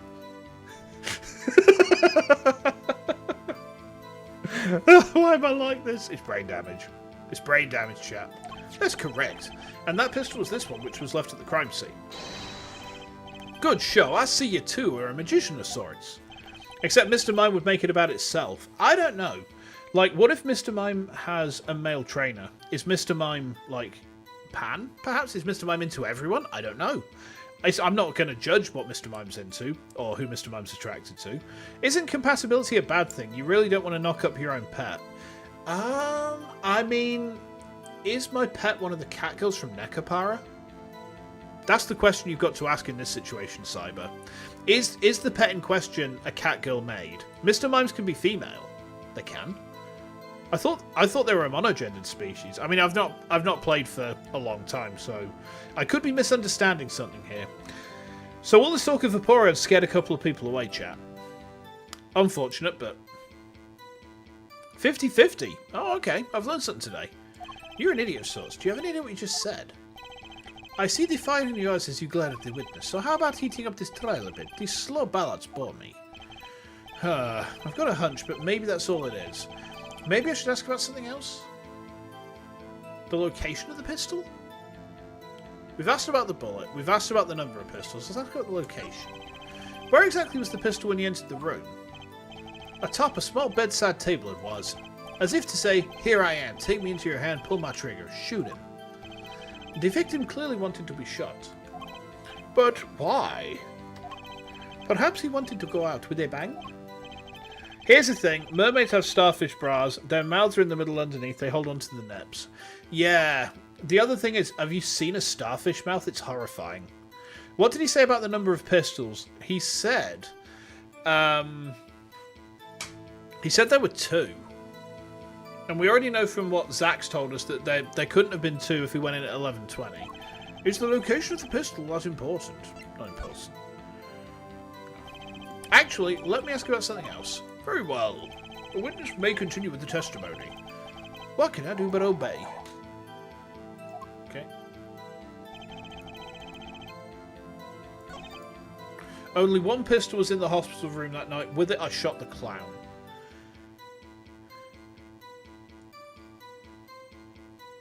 So he said there's 1 pistol. That matches what Zach said.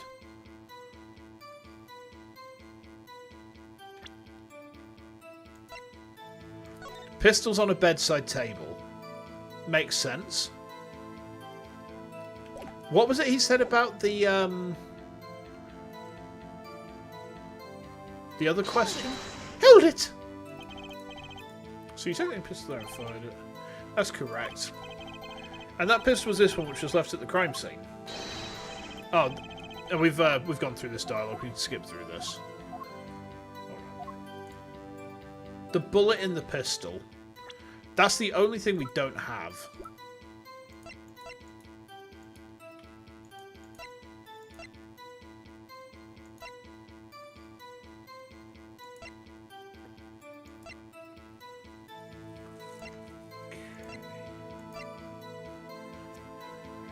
What did he say about the number? Have you what have you seen, Cyber? Cyber, what do your elf eyes seen? They're taking bananas. Wait, what do your elf eyes see? Oh my god, he looks like Legolas. They're taking the hobbits to Isengard, to Isengard, to Isengard. They're taking the hobbits to Isengard, to Isengard, to Isengard. No, but what? Seriously, what do your elf eyes see? You won't spoil it, but I don't need to change the testimony off of that. Guard. So we don't need to change the testimony off of that. On second thought, let's run with this testimony for a while longer. We don't need to change the testimony off of that. Okay. Only 1 pistol was in the hospital night with it. I shot the clown. Tin, lin, tin. What? Barrel marks match bullet found in victim. No fingerprints found. Okay. So there was 1 pistol in the hospital room. Bullet marks match. So it's been ages. Like, look, Harry. It's been like years since I've seen it. It's been years since I've seen it. All right, and it's really hard to infer from like text when my mind is melting. So if this fires 1 bullet and the barrel marks match the bullet found in the victim, this actually disproves that he shot the clown, I think. So I'm going to try it. We'll see if this works. Objection! It does. Objection! According to the defendant, Zach Gramery, when he entered the room, there were 2 pistols on that table. 2? One of those pistols he used to shoot the clown in the forehead. Then he left with it in his pocket. Of course, this is what he would say. Unlike the hapless clown, we must assume our defendant has some brains in his head. Well, what about what Mr. Valton's told us? You see, there's something about his testimony that doesn't make sense. What might that be? I told you, I took the pistol that was there and shot the clown. That's your story, at least. But the rifling marks tell a very different story, Mr. Valen. Recall what Prosecutor Gavin told us. We compared the bullet taken from the victim's skull with the bullet fired from this gun. The rifling marks on the bullets were a perfect match. Ah. Mr. Valen, if you fired this pistol, then you shot the victim in the forehead. Is it time for Sour Pulse? Is it time for Sour Pulse? I think it might be. Order! Order! Order! Well, this is all rather sudden. Objection! What have I done? Prosecutor Gavin, I owe the court an apology. Sorry. Sorry for what? You see, I was unaware that the two of these unique pistols were crafted. The analysis of the rifling marks only proved the type of gun that fired them. Objection! But that's not what you told us before. You said that you'd verified the murder weapon. Which is why I'm apologising to you now. Quite sincerely, I might add. Would you hold me accountable for a mistake made in my youth? That was just this morning. I am still young. And, I might add, it wasn't really my fault. If the defendant had only admitted he took one pistol from the scene of the crime, we would not be having this pleasant discussion now. Violent grabbery. Yes, Your Honour. You were presented to this court as a decisive witness, but you proved to be more divisive than decisive. Oh, ouch! Objection! Udgy fudgied. You'll see in time. The testimony so far has merely been a review of the facts. The proof comes next.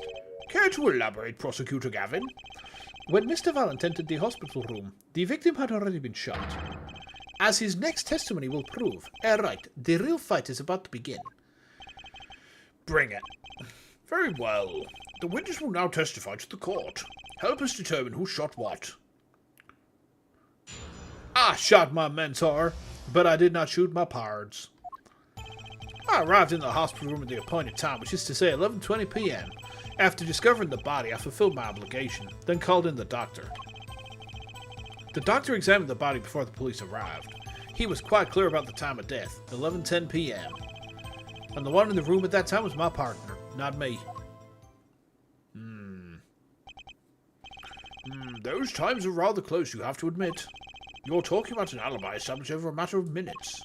To use a 10-minute discrepancy as the basis of the alibi is easy to explain in this situation, Judge. For example, take our debut hit single, 13 Years Hard Time for Love. Cue to this song, press the play button, and it will play for 2 minutes 15 seconds. Do it 100 times, the result is the same. Their debut single was only 2 minutes and 15 seconds long. What a rip-off. Magic is a world of utmost precision. Hocus pocus require admirable focus. And in the time of death determined by the doctor, there is an incontrovertible truth. Very well. The prosecution warns us that we're dealing with rather precise times, and we can expect the cross-examination to require the same level of precision. I would hope that the defence refrains from its customarily broad sweeping accusations, lest we blur the focus that this case so clearly demands. You prefer your songs to be 3 minutes or longer, 2:15 is too short. I think it depends on the genre. Point taken. Baseless remarks will result in a penalty. Carry on, Mr. Wright. Carry on? Right. Wait, are we going to get penalised if we press on the wrong thing? Ah, nuts. Avoid statements 1 and 5.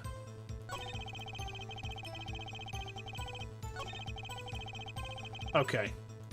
10 minutes plus or else. Okay. Avoid statements 1 and 5. Understood. Yeah, I mean, prog songs being 10 minutes and longer, that's fine. I dig that. Grindcore songs need to be shorter. Like, I wouldn't want berserker songs that last for more than about, 3 minutes tops. And that's pushing it. 2 minutes is better for a berserker song, because you get all the ideas just kind of drilled into that very short time frame. Makes a lot more sense. Yeah. Your favourite song is 15 minutes long. Let me think. Is it about a car crash by any chance? Does it kind of go wah wah wah wah wah wah wah wah wah wah wah wah wah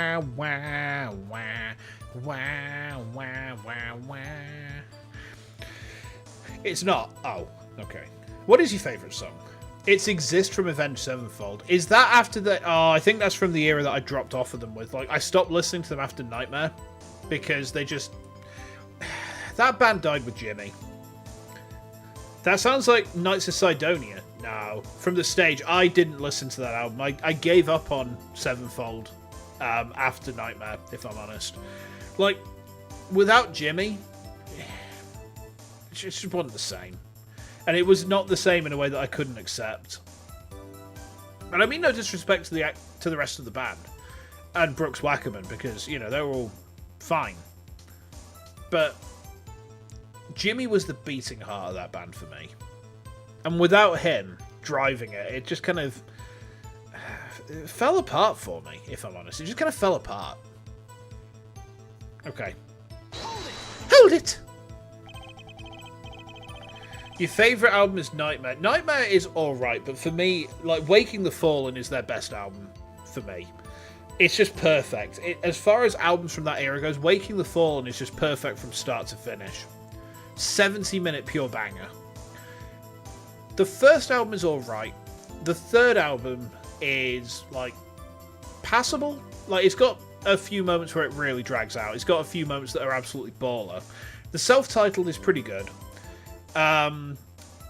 Nightmare was mostly okay. Had a few moments that really dragged. Had a couple of moments that were absolutely boring. I mean, the fact they included Jimmy's suicide note on that album was kind of fucked up. But at the same time, I understand why they did it. And if you look at the lyrics to that song, like, I'm not really in any doubt that's what that song is. You know, I feel like it's a goodbye. It's like he... How do you word something like this? It's like he knew. And that's why I think, you know, it was kind of like a farewell everyone, I'm going away now. Because that's how the lyrics read. Anyhow, you walk in on the murder and the first thing you do is shoot the clown. So the disciple does what the disciple must. My mentor's request without reason had caused for me a surfeit of sorrow. For what would I valent now be without him? May the soul of Magnify the great find greater peace above. This I muttered to myself as I pulled that lonely trigger. In any case, I believe this is nothing more than what we have already learned. I'm still waiting for one of those right moments there, Attorney. May I remind you that baseless remarks will earn penalties. Proceed with that in mind. Yes, Your Honour. What a pain is this turning out to be? Hold it! Did the doctor say anything concerning the cause of death? Why, yes. I believe he screamed, "My God, he's been shot in the head." It doesn't take a doctor to notice that. I probably would have screamed the same thing. And I would have penned the requiem that arose in my soul at that horrid sight. Whatever happened to good old-fashioned investigation? In any case, I believe this is nothing more than what we have already learned. I'm still waiting for one of those right moments there, Attorney. Oh, we've gone through this bit, okay.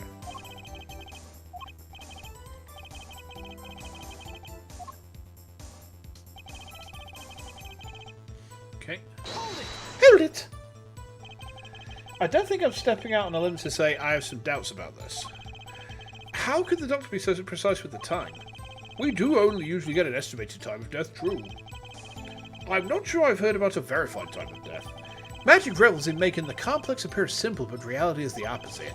What appears complex in this case is a simple matter of subtraction. I've seen another person's done their arithmetic homework. The point here...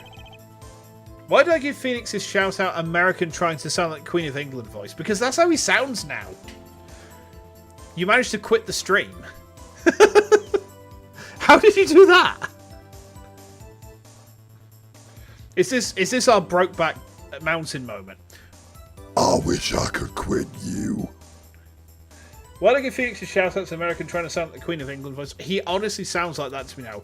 Hold it! Objection! The change in voice actor is very jarring, right? Very jarring. The point here is the IV the victim was taking. You're trying to get back to the walkthrough on the other monitor, somehow click the cross on this tab. Ah! It's easy done. Don't worry about it, don't worry about it. It's quite visible in the photograph of the scene. Is it not feasible that the IV could have been poisoned? Recall what we had earlier heard about the victim, Magnifi Gramari's schedule. Every night at 11, Magnifi took an IV drip for 30 minutes. I could see the IV bag right there, yes. Now look a little closer. Follow the tube down from the back to the end. Okay. Ah, the needle's been removed. Doubtlessly, it fell out when he was shot. That would seem to be the case. When the needle comes out, the IV no longer drips. Ah, You could just measure the remaining IV liquid. Precisely. The IV liquid functions for our purposes as an hourglass of sorts. This is how the doctor determined the time of death. From the amount remaining in the bag, it was determined that the IV had stopped 10 minutes after administration began. Okay. And so it was when our Velen entered that room.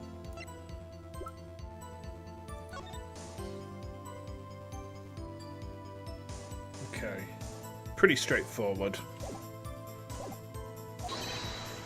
10 minutes had passed since that horrible crime was committed. And this is proof. Well, Mr. Wright. Did that seem important? Very important. Well, seeing as how it is the biggest clue we have to the time of death, I'd say it's very important. Agreed. It would be hard to imagine a more precise way to determine the time. Behold the power of arithmetic. Very well. The witness will add this detail to his testimony. Sometimes the most magical thing of all is the truth. Yeah, I'd say so. The water, alas, springs not eternal. The remaining IV liquid proves my innocence. Is it still the same? Are we able to press on this one? Or are we avoiding 1 and 6 now? We can. Okay. I'm still saving because I'm like a scaredy cat. It's not that I don't trust you, I just don't trust me. Oh. Hold it! Did you notice the IV yourself by any chance? When I first entered that room, the stench of gunpowder assailed me. Next, the mark of death upon my mentor's forehead. And then his left arm did I spy, I rose, drooping and wilted. You're a programmer, you hardly trust yourself, don't worry. It's Thorin, the discarded IV needle. You're the detective, murderer, and victim all at once. Did you have like, some red guy kind of like sprinkle cocaine in your coffee? Is that why Glenn Elg died? Did he forget to pull on the programming socks? Oh, God. You've forgotten the French case already. Oh, Ara. Oh, Ara. Never forget the programming socks.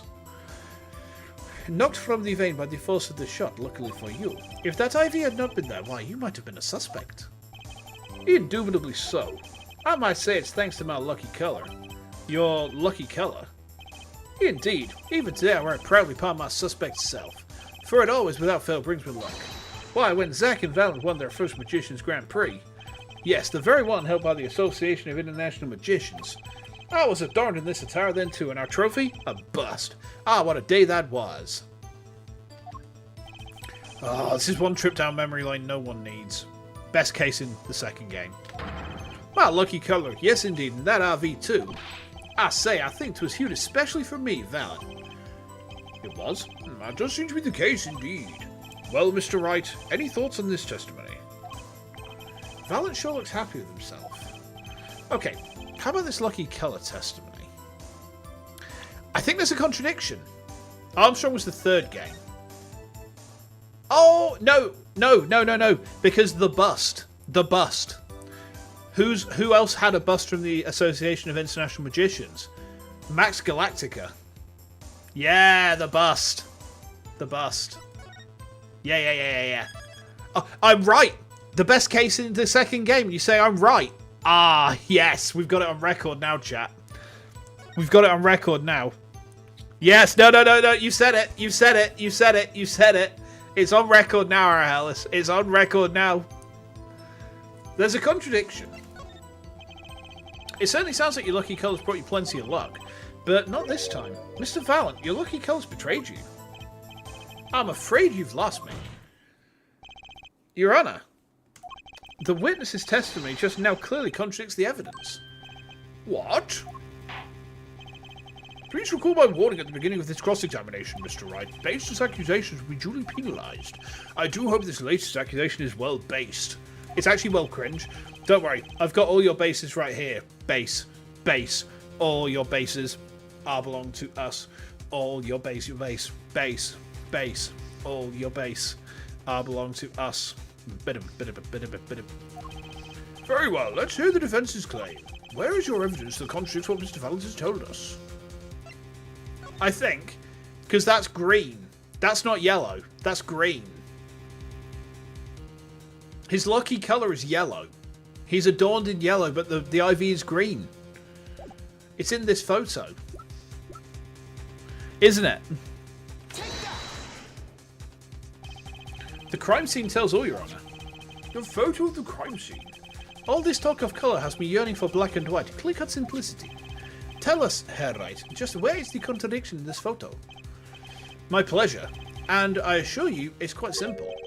But I can't promise anything in black and white. Let's hear what Mr. Wright has to say. What in this photo contradicts the witness's testimony?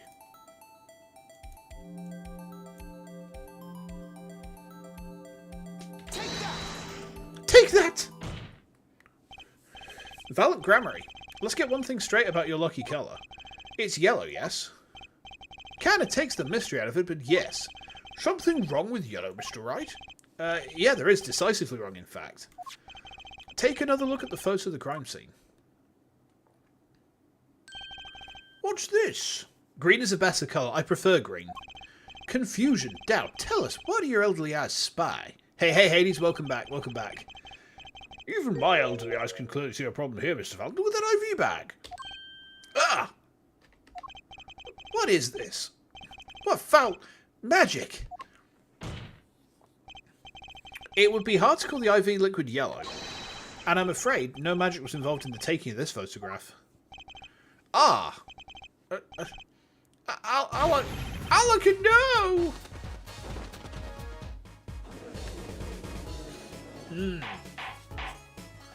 Order! What does this mean? Objection! This is some kind of mistake. No pets in the courtroom. But what if the judge is into pet play? What then? Yes, Prosecutor Gavin. Your witness's mistake. The greener they are, the harder... Ow! The harder they fall. You got me both at the same time, you motherfuckers. I suppose there's no substitute for experience.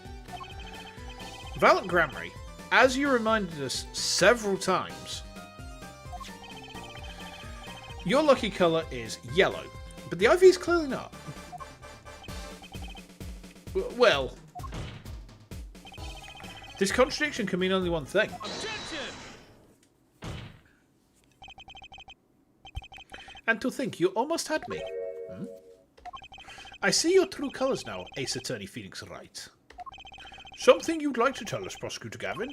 As far as this court can tell, the witness's testimony does contradict the evidence. Yes, a contradiction. One that I shall be pleased to hand right back to Mr. Wright. How do you mean? How? Because the witness has made no mistakes. I agree, at a glance, the IV liquid does appear a sort of greenish yellow. But I assure you, the liquid itself is quite yellow. Yellow liquid? How can you say that? As far as I can tell from this photo, it's green. Yes, but what colour is the IV bag itself? The bag? You mean the plastic bag on the hook? It looks like, I want to say light blue. Precisely. Figured it out yet. Put a yellow liquid in a blue bag and you get green.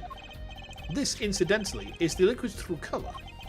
I see. Your explanation does have a degree of truth to it. So Objection! Objection!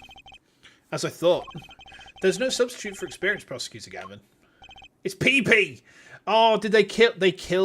They killed Magnifi Grammary by filling his veins with PP. Oh, that's disgusting. Maybe he was into it. Maybe that's how he wanted to die. I want to die being filled up with the piss of young men. That's how I want to die. Terrifying. It's a dialysis pouch. Yeah, maybe if he's got like liver. Wait, no, dialysis is kidneys, not liver.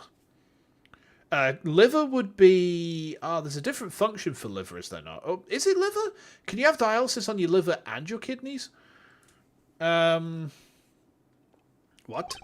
You may tell a good tale, but you've just proven something rather grave for you. That is grave. The liquid in the IV is yellow, yeah.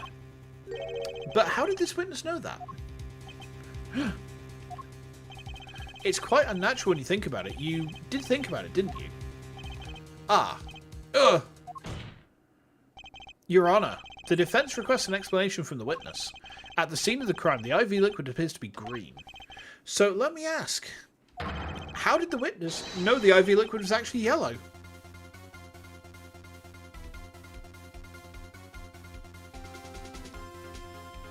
Oh, you motherfuckers.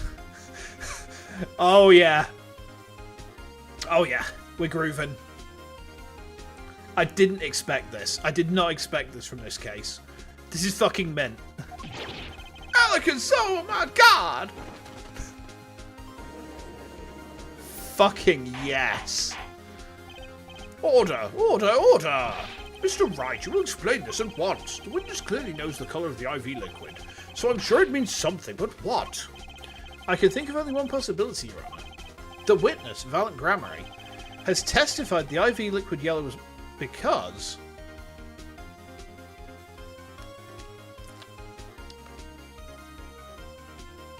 We need to be careful here. So, he said... I don't think we can go back that far. No, we can't go back that far. See, there's three things to think on. So, it looked yellow. It can't have looked yellow if he went in... if he went in at the time it was there, because it's obviously green, because of that bag. He'd seen it before. I mean... Maybe? I think it's the bottom one. What do we think, chat? What do we think? He knew the IV liquid's colour. That seems like the explanation to me.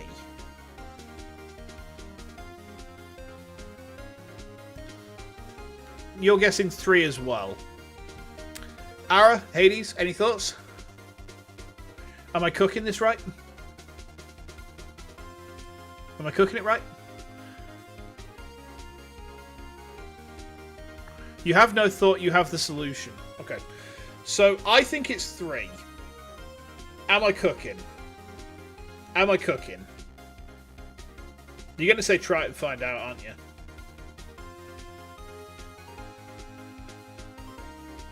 Try it. From the facts before us, the answer is clear. The witness knew the IV liquid was yellow. Why? Because he'd seen it before. But not inside the blue bag we see in the photo. He saw the liquid by itself in a clear colourless bag. Fun fact, both 2 and 3 work here. Oh, neat. I suppose he would have had to, but I'm still not clear as to what this means. Ask yourself, why would he know if he didn't work at a hospital? That's where you'll find your meaning, Your Honour. Objection! I'm afraid I find nothing. So what if he knew the IV liquid's colour? Leave the getting excited about absolutely nothing to our teeny bopper fans, yeah? Objection! Objection! The IV liquid is the only evidence proving the time of death. A 30-minute hourglass with 20 minutes worth of sand remaining. Your claim, Prosecutor Gavin. I remember it well. However, there's a critical difference between an hourglass and an IV bag. Wait, I know. An hourglass uses sand, and an IV bag uses liquid. I'm right? As much as it pains me to say this, Your Honour, no. Unlike the sands through an hourglass, IV liquid enters the patient's body. At which point, like magic, it disappears. However, what if the amount of IV liquid has increased? You couldn't tell, could you? After all, there's no way of knowing how much went in. The music cuts just so Phoenix can dunk on her G. Yeah, pretty good that. Pretty good. Let me get this straight, Airlight. You're saying the witness watered down the victim's IV bag? No. Not with water, but with IV liquid.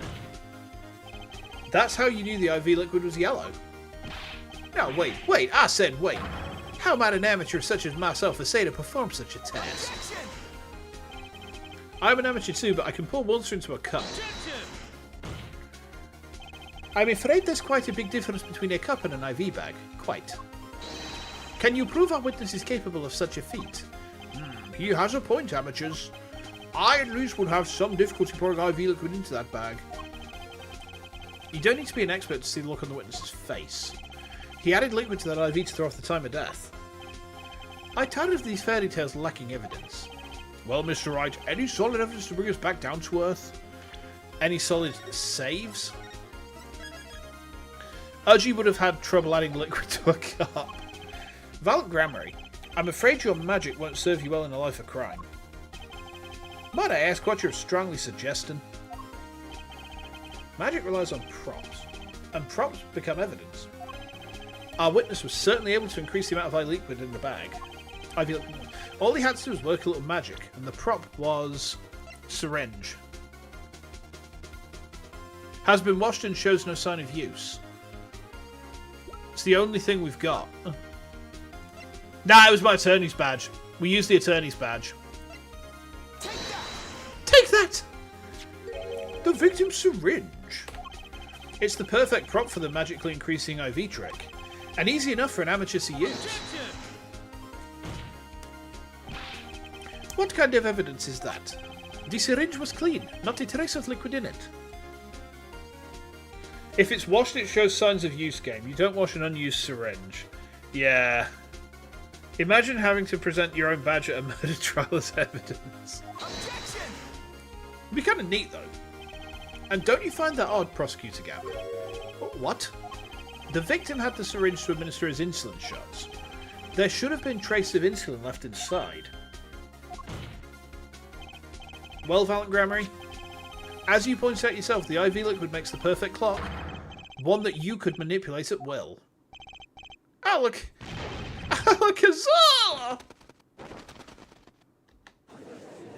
There'll be a lot of questions on how and why that happened. Imagine if your attorney's badge was the murder weapon. I do believe, well, with this being his first, that the burden of this trial has been a bit too much to bear for Prosecutor Gavin.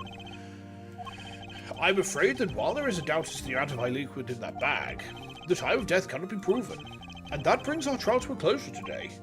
Well, maybe I can squeeze an extra day out of this. I can do a little much-needed investigation work. I see there are no objections. Court is...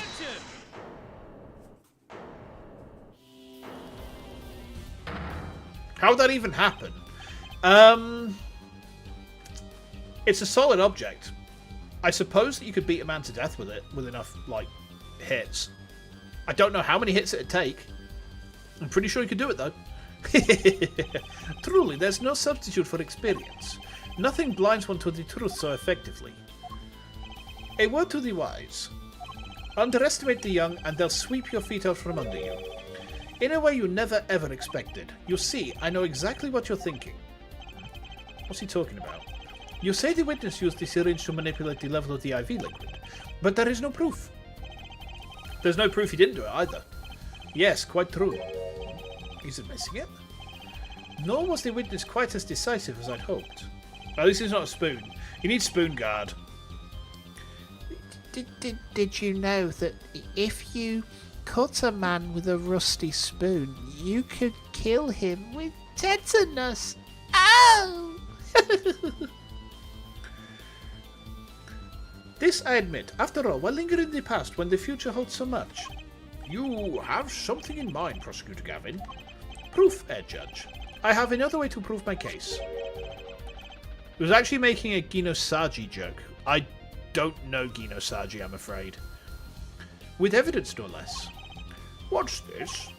This is the victim Magnifi Grammari's diary. Diary? After going into the hospital, Magnifi began writing his memoirs, it seems. The story of his birth, his startling debut, and of meeting his disciples. It seems he intended for the last chapter to end, quite appropriately, with his death. Wait, that book doesn't say what the reason was, does it? The reason why his disciples couldn't refuse his last request. Some guy that kills people with a spoon, that sounds like something that should be in, what's it called now?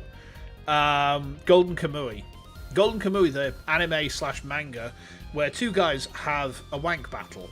They literally fight each other by masturbating. It's so fucked up. When we got to the point that was animated... No, Hades, this happens! But this was on Crunchyroll. This was on fucking Crunchyroll, Hades. It's horrifyingly cursed, yeah. Because when we say that they're having a wank battle, it's not that they're like trying to wank out and find out who's the strongest wanker. No. They're firing cum bullets at each other. It's literally like a JoJo fight. I went into Modcord after that was done. I was like, what the fuck have I just watched? And Wizzles came back to me and said, oh, you got to that bit. Good God. What's important here is on the last page. Apparently, the victim wrote in his journal that night, even after the IV had begun at 11 p.m. Let's read it, shall we? Tonight's IV is in. Maybe the last. I'll leave the rest to them. The first should come soon. This journal may end here, it may go on, but not long. That depends on his hand. All that's left to mine is to lay down this pen. What was said just then? This does appear to have been written just before his death. The court accepted it into evidence. Read the very last part with particular care. This journal may end here, or it may go on, but not long. That depends on his hand. Of course, by his, he refers to our defendant, Zach Gramery. That would make sense, yes. He was the first scheduled visitor, after all. But look what he said before that. This journal may end here, or it may go on. It may go on. You're still here just lurking whilst eating and gaming. Are you playing League of Legends again? You are! You motherfucker! Magnifi Gramery intended to write again. That is, if Zach Gramery didn't pull the trigger. I see the defense understands the meaning of this. The victim's diary does not go on, it ends. Because Magnifi's life was brought to an end by the defendant, Zach Gramery. Oh boy. You're playing teamfight tactics. Ah, okay. Understood. Order! Order! Order! Prosecutor Gavin! Are you certain that Magnifi Gramery wrote this? There is no mistaking his handwriting. Well, this does seem to be significant. According to this, Magnifi did intend to continue his diary. Wait, hang on. Didn't Vera forge some evidence? Yet, if his diary ended here, which plainly it did, then the one who pulled the trigger was the first visitor, Zach Gramery. Well, how do you like me now, Herr Wright? Still too green for your tastes? He's right about the diary being pretty clear. Still, I find it hard to believe that he'd overlook such an obvious problem with his precious evidence.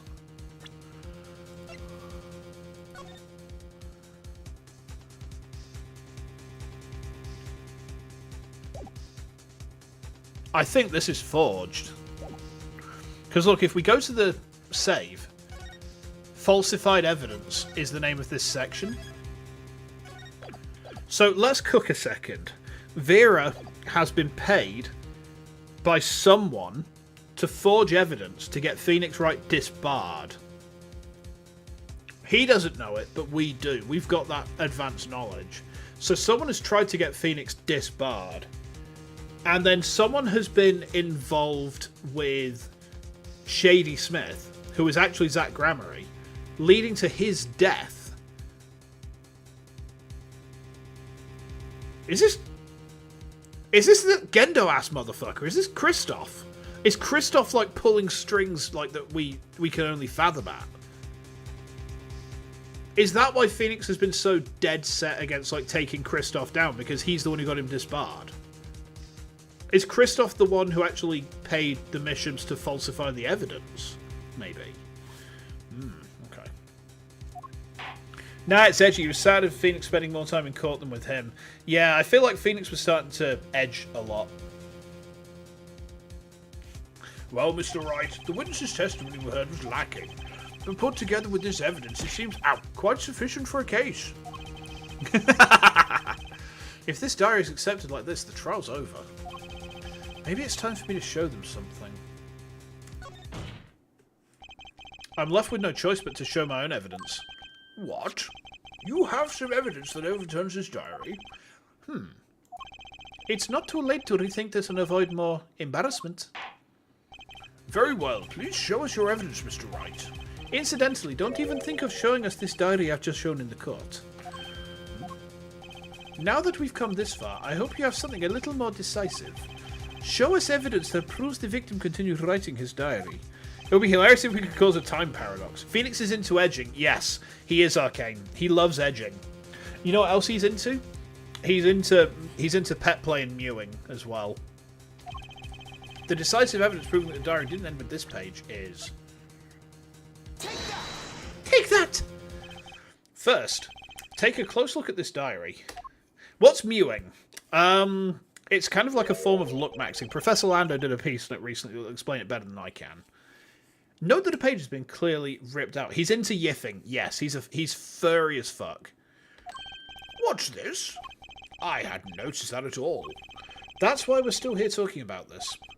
As it just so happens, I have here what I believe to be the missing page. Alakazar don't believe it. Looking at this page, it's hard to imagine that the first visitor that night shot Magnifi Grammary. That's the defense's position. Wait, let me see that.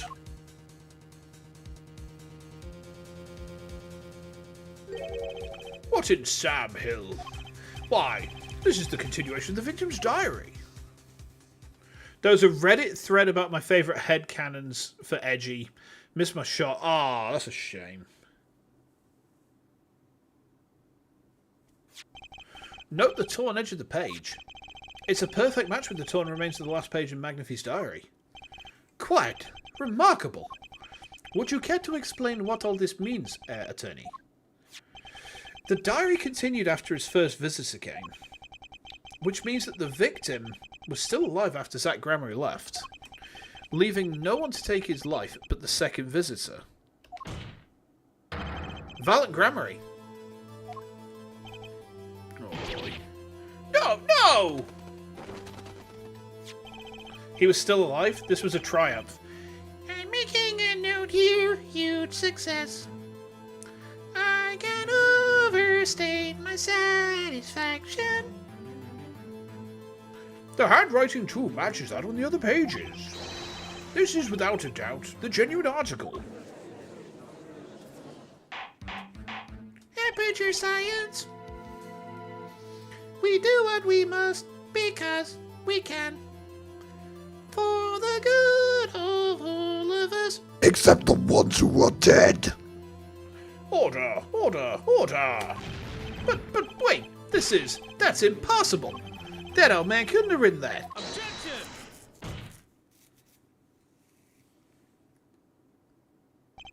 Finally. You just couldn't resist, could you, Airite? Resist what? Presenting solid evidence. Judge? Yes, Prosecutor Gavin. Might I request we put the current cross-examination on hold? The prosecution would like to call a new witness. But Prosecutor Gavin, this evidence overturns the current witnesses. I ask only to put it on hold. Please, my new witness has a very, very important piece of testimony to give. 5 minutes, no more. I promise, Your Honor. Well, if you put it that way, Mr. Wright, what's your take on this? Well, Your Honor, judging from his enthusiasm, we'll have to hear this new testimony sooner or later anyway. So it might as well be sooner. Then, though this is highly, highly irregular, we will put the current cross-examination on hold. The witness may step down. Now, Prosecutor Gavin, please bring this surprise witness to the courtroom. I had a bad feeling just then. That ripped out page was too obvious. He must have known. Neurosama Singh's still alive as a mood. I should have known it was a bad sign all round. Oh, it's Drew Mission. Holding trial with no audience is a first, even for me, Prosecutor Gavin. I beg the court's understanding. But I had to make a judiciary deal with the witness to secure his testimony. A judiciary deal? The details of his testimony may have some legal ramifications, shall we say. I thought it best to contain the information to this room. Very well. And you are the witness, I gather. Ah, yes, sir. State your name and occupation for the record. My name is Drew Misham. I'm a painter. A painter? And are you somehow related to this case? No, well, not per se. I have one simple question for the witness. Why am I making Drew Misham French? Because, like, tortured French artist. You know. Mr. Misham, was it? Do you know what this is? Oh, yeah. I know it well. He seems a lot more shy than expected, just like his daughter. Yeah. How's that possible? Have you seen this diary page somewhere before? Oh, yeah. I mean, I made it. You... what? You made it? Yes. You might call it one of my works. The prosecutor's office received a tip-off yesterday. Illegal evidence has been prepared for the trial of Zach Ramery. Illegal evidence? I initiated an investigation and found this witness. A painter to the world at large, Drew Measham has another side, you might say. He is skilled in making perfect reproductions of certain things. Forgeries, in other words. Forgeries? Well, so we to understand that this page here is... a fake. Prepared by a certain defense attorney. Objection! Hold it! I didn't prepare this evidence. Objection! Ah, the attorney speaks. Something about this page, I presume. But what is he saying? It makes no sense. After all, it was you who presented this evidence to us, Phoenix writes. Witness, Mr. Misham, was it? Who requested this forgery? Who was your client? That I don't know. What? Most of my clients prefer to remain anonymous, even to me.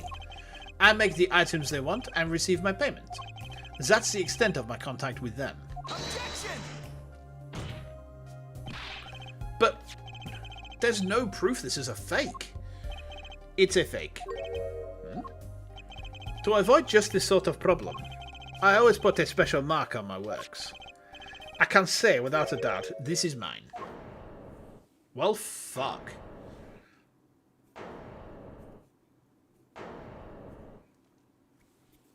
That's unfortunate. Mr. Wright, you have just presented legal evidence to this court, my court. It was careless of me. That's all I can say. Oh boy! Here! What's this? I don't know, I just got it over there in the hall. They told me to give it to the old boy in the blue suit with the spiky hair. They said it was really important. It was all a trap. A fatal trap. Mr. Wright? Yes? Do you have an explanation for yourself? If I did, would the court hear it? Probably not. Forging evidence is a serious crime, and presenting it in court is a serious mistake. A fatal mistake for an attorney. Oh, the prosecution gets away with it all the fucking time then. Fatal too, perhaps for your client, I fear. Tell me, what kind of defendant relies on forged evidence? The answer is quite clear. A guilty one. Objection! Your Honour, wait. I understand that presenting forged evidence in court is a serious crime, but you cannot hold my client responsible for actions I undertook as an individual. I am sorry, Mr. Wright. Your Honour? Another close call, I dare say. If the prosecutor's office hadn't received that hot tip, everything would have gone the way you wanted it to, yeah? I even gave you a chance. Too bad you decided not to think before embarrassing yourself. Even to the end, he's trying to protect the client. Yeah. I see no need for further discussion on this matter. Special witness dismissed. You know what they say. A lawyer doesn't cry until it's all over. Mr. Attorney? Yes? Could I ask your name? Phoenix Wright. Mr. Wright. I have seen and studied many people, but none like you. I'll remember you, Mr. Wright. Goodbye, Drew Measham.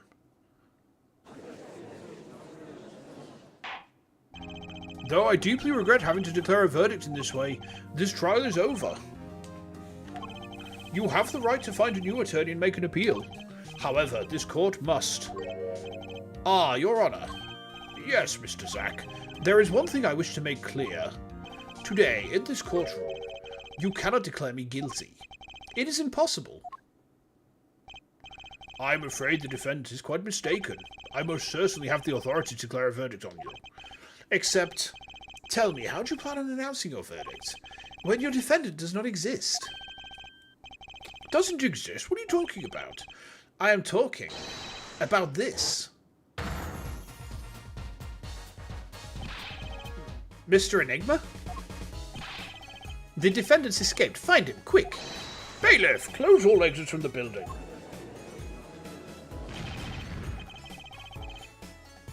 On the double, he must not be allowed to escape. That day, in that courtroom, a miracle occurred. The defendant, Shady Enigma, aka Zach Gramery, did not just escape from court, he literally unbelievably vanished. Right before the bailiff's eyes. No one ever saw him again, not since that day. This is the Gramery miracle!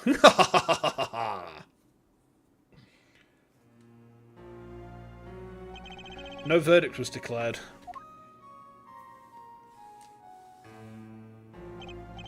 After all, the defendant didn't exist. That's how it happened. The trial of magician Zach Gramery vanished along with him for all eternity. The mysteries that remained behind were all solved, however, but not until 7 years later. At this trial. Okay. Interesting. That seems like a good place for us to kind of bookend this stream. So we've been going for 2.5, right? So let's pull over to... Oh, no, wrong thing. This is the right one. Okay. Yeah, that seems like a really good place to bookend things. Next part is quite long. Okay. So we might split the next part up into 2. And then I'm going to tinker after we get through game number 4. I'm going to start tinkering with some vocal filters and see if I can make this game a bit easier on my throat, because it's not been too bad tonight, but it's still like I can feel the tightness, especially when fucking Trucy rocks up in it. Anyway, tomorrow I said I was not streaming. I said I wasn't streaming tomorrow. I kind of lied because I forgot my wife is working Saturday and Sunday daytime. So you might have 2 days of double streams.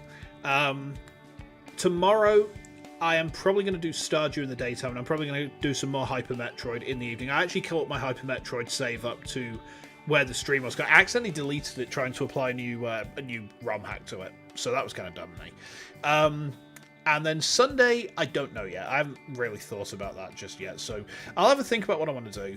But anyway, in the meantime, thank you guys so much for hanging out with me tonight. It's been a blast. I've really enjoyed getting back to this, actually.